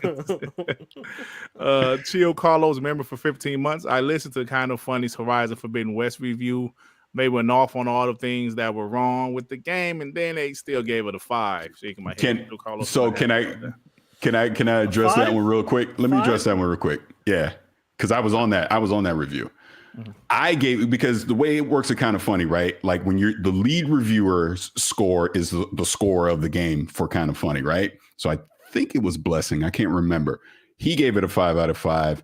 I remember pretty sure I gave it a 4 out of 5. And I think Andy might even give him a 3 out of 5. But I've always been a fan of Horizon series, but there are little annoyances in Forbidden West that I didn't like. And I think what happened in that review is we talked way more about what we didn't like instead of the stuff that we did like. And I just remember the feedback after that. Like that's was the main thing people were saying. Like, damn, all you did was complain about the game, but you gave it a 5 out of 5. So try to be lessons learned on that. That's why even when I just did the Starfield one, I had that in the back of my head to be like, look, talk about all the stuff that you really like, but make sure you address the things that you don't like, but don't overdo it to where that dominates the conversation, because then it invalidates the score that you're giving it, right? Mm-hmm. Yep. G Stealth with the 5. Everybody chat. Let's go find the Starfield burning body mission. Ha ha ha. Have you seen that Parris from David Jaffe exposing a PlayStation dude? Oh yeah, I did see that. That was look, Jaffe and I don't see eye to eye, but that was genius. That was genius. That was genius. funny. That guy got exposed. It was hilarious. Long live the Black Mamba with the 2. Play the You Smell Smoke clip for Paris. What you smell smoke? Oh, he means that Final Fantasy. 1 second. This is the clip he's talking about, Parris. When it comes to Final Fantasy, when you play on the PlayStation 5. So I played probably about 7 or 8 hours. Mm-hmm. Smell smoke? PlayStation. That's fun. Shout out to Iron Lord. All right. B4S with the 2. I told you, chat. TTS buys Paris is a Trojan pony. Oh my God, man. Oh shit. You know what? I am though. I am, because I love PlayStation. There's nothing wrong with loving PlayStation. I don't get it. So you goddamn right I am. Oh shit. Lord Starkiller with the 5. Paris, what's your opinion on PlayStation Portal? My opinion is that it's a POS. It's a piece of shit. My opinion on it, it's $100 too much. That I think the concept of it, okay, I get it. Even though there should be some cloud streaming aspect to it, I think that's honestly the biggest knock, and we know the Bluetooth angle as well. But at $200, man, that's too much. I mean, maybe you could talk me into it at $150, but honestly, if it was $99, then yeah, no brainer, go pick it up. Why not? But I mean, yeah, $200 for the limited things that you're able to do with it, that's too much. Yeah, I agree, man. So the homie G Fat Jake, the last one. What you gonna say? Yeah. I want to hear you saying, What's up, you pieces of shit? How are you? What up? Oh man. What's up, G-Fat? Hey, Sean. Evil's good and ass is good. And shut up your ass. Evil's good and ass is good. And shove it up your ass. Hold on, we got 2 more. We can make it, baby. Me and you. You bitch. Oh my God. We can make it, baby. Me and you. You bitch. And the last one. You really think I'll be listening to you? I ain't listening to you. You really think I'll be listening to you? I ain't listening to you. Oh, that shit never gets old. What's going on, Playboy? What you got something to say to Parris before he goes? Yeah. No, man. I'm just coming in to talk my shit. I'm playing, dude. Starfield is a blast. I'm loving Starfield. It's so much fun. That's good. Yeah, Starfield is great, man. I'm loving it too, bro. I'm gonna go play some more Starfield right now. But, anyways, take care, guys. Peace. Peace Take out, care, man. Playboy. Take Oh, care, man. Yo, G-Fat Parris is said- crazy, man. G-Fat is crazy, bro. I wanted Parris to hear that anyway. But Parris, before we let you go, anything else you want to say about PlayStation lineup this year? I think it's dog shit, personally. I mean, when you compare it to the like there's the Logitech G Cloud that's out right now that virtually does the same thing, but it allows you to do other things with it as well. You know, the ROG Ally, which is more, and the Steam Deck is more. But at $200, and you know what my biggest complaint with it is the fact that my PlayStation 5 has to be on. So it's not like my kids can be on the PS5 doing something and then I'm on the Portal playing something else. It's all or nothing. So that, to me, that kind of defeats the purpose of it. So look, people are going to go buy it. You're going to have hardcore people that are going to run out and go buy it day one. I just think if it was $100, yeah, but maybe $150, I'd reconsider it. But I don't know. I'm not surprised people are gonna buy because when you look at PlayStation lineup, this is I have what nothing left except Spider-Man. PlayStation. Oh my God. Oh man, this is awesome, bro. But Parris, before we go, I want to show you this. I want you to watch this outro. Shout out to everybody for dropping by, and shout out to the one and only marketing director, Kids Move. Some viewers may find the following video disturbing. Viewer discretion is advised.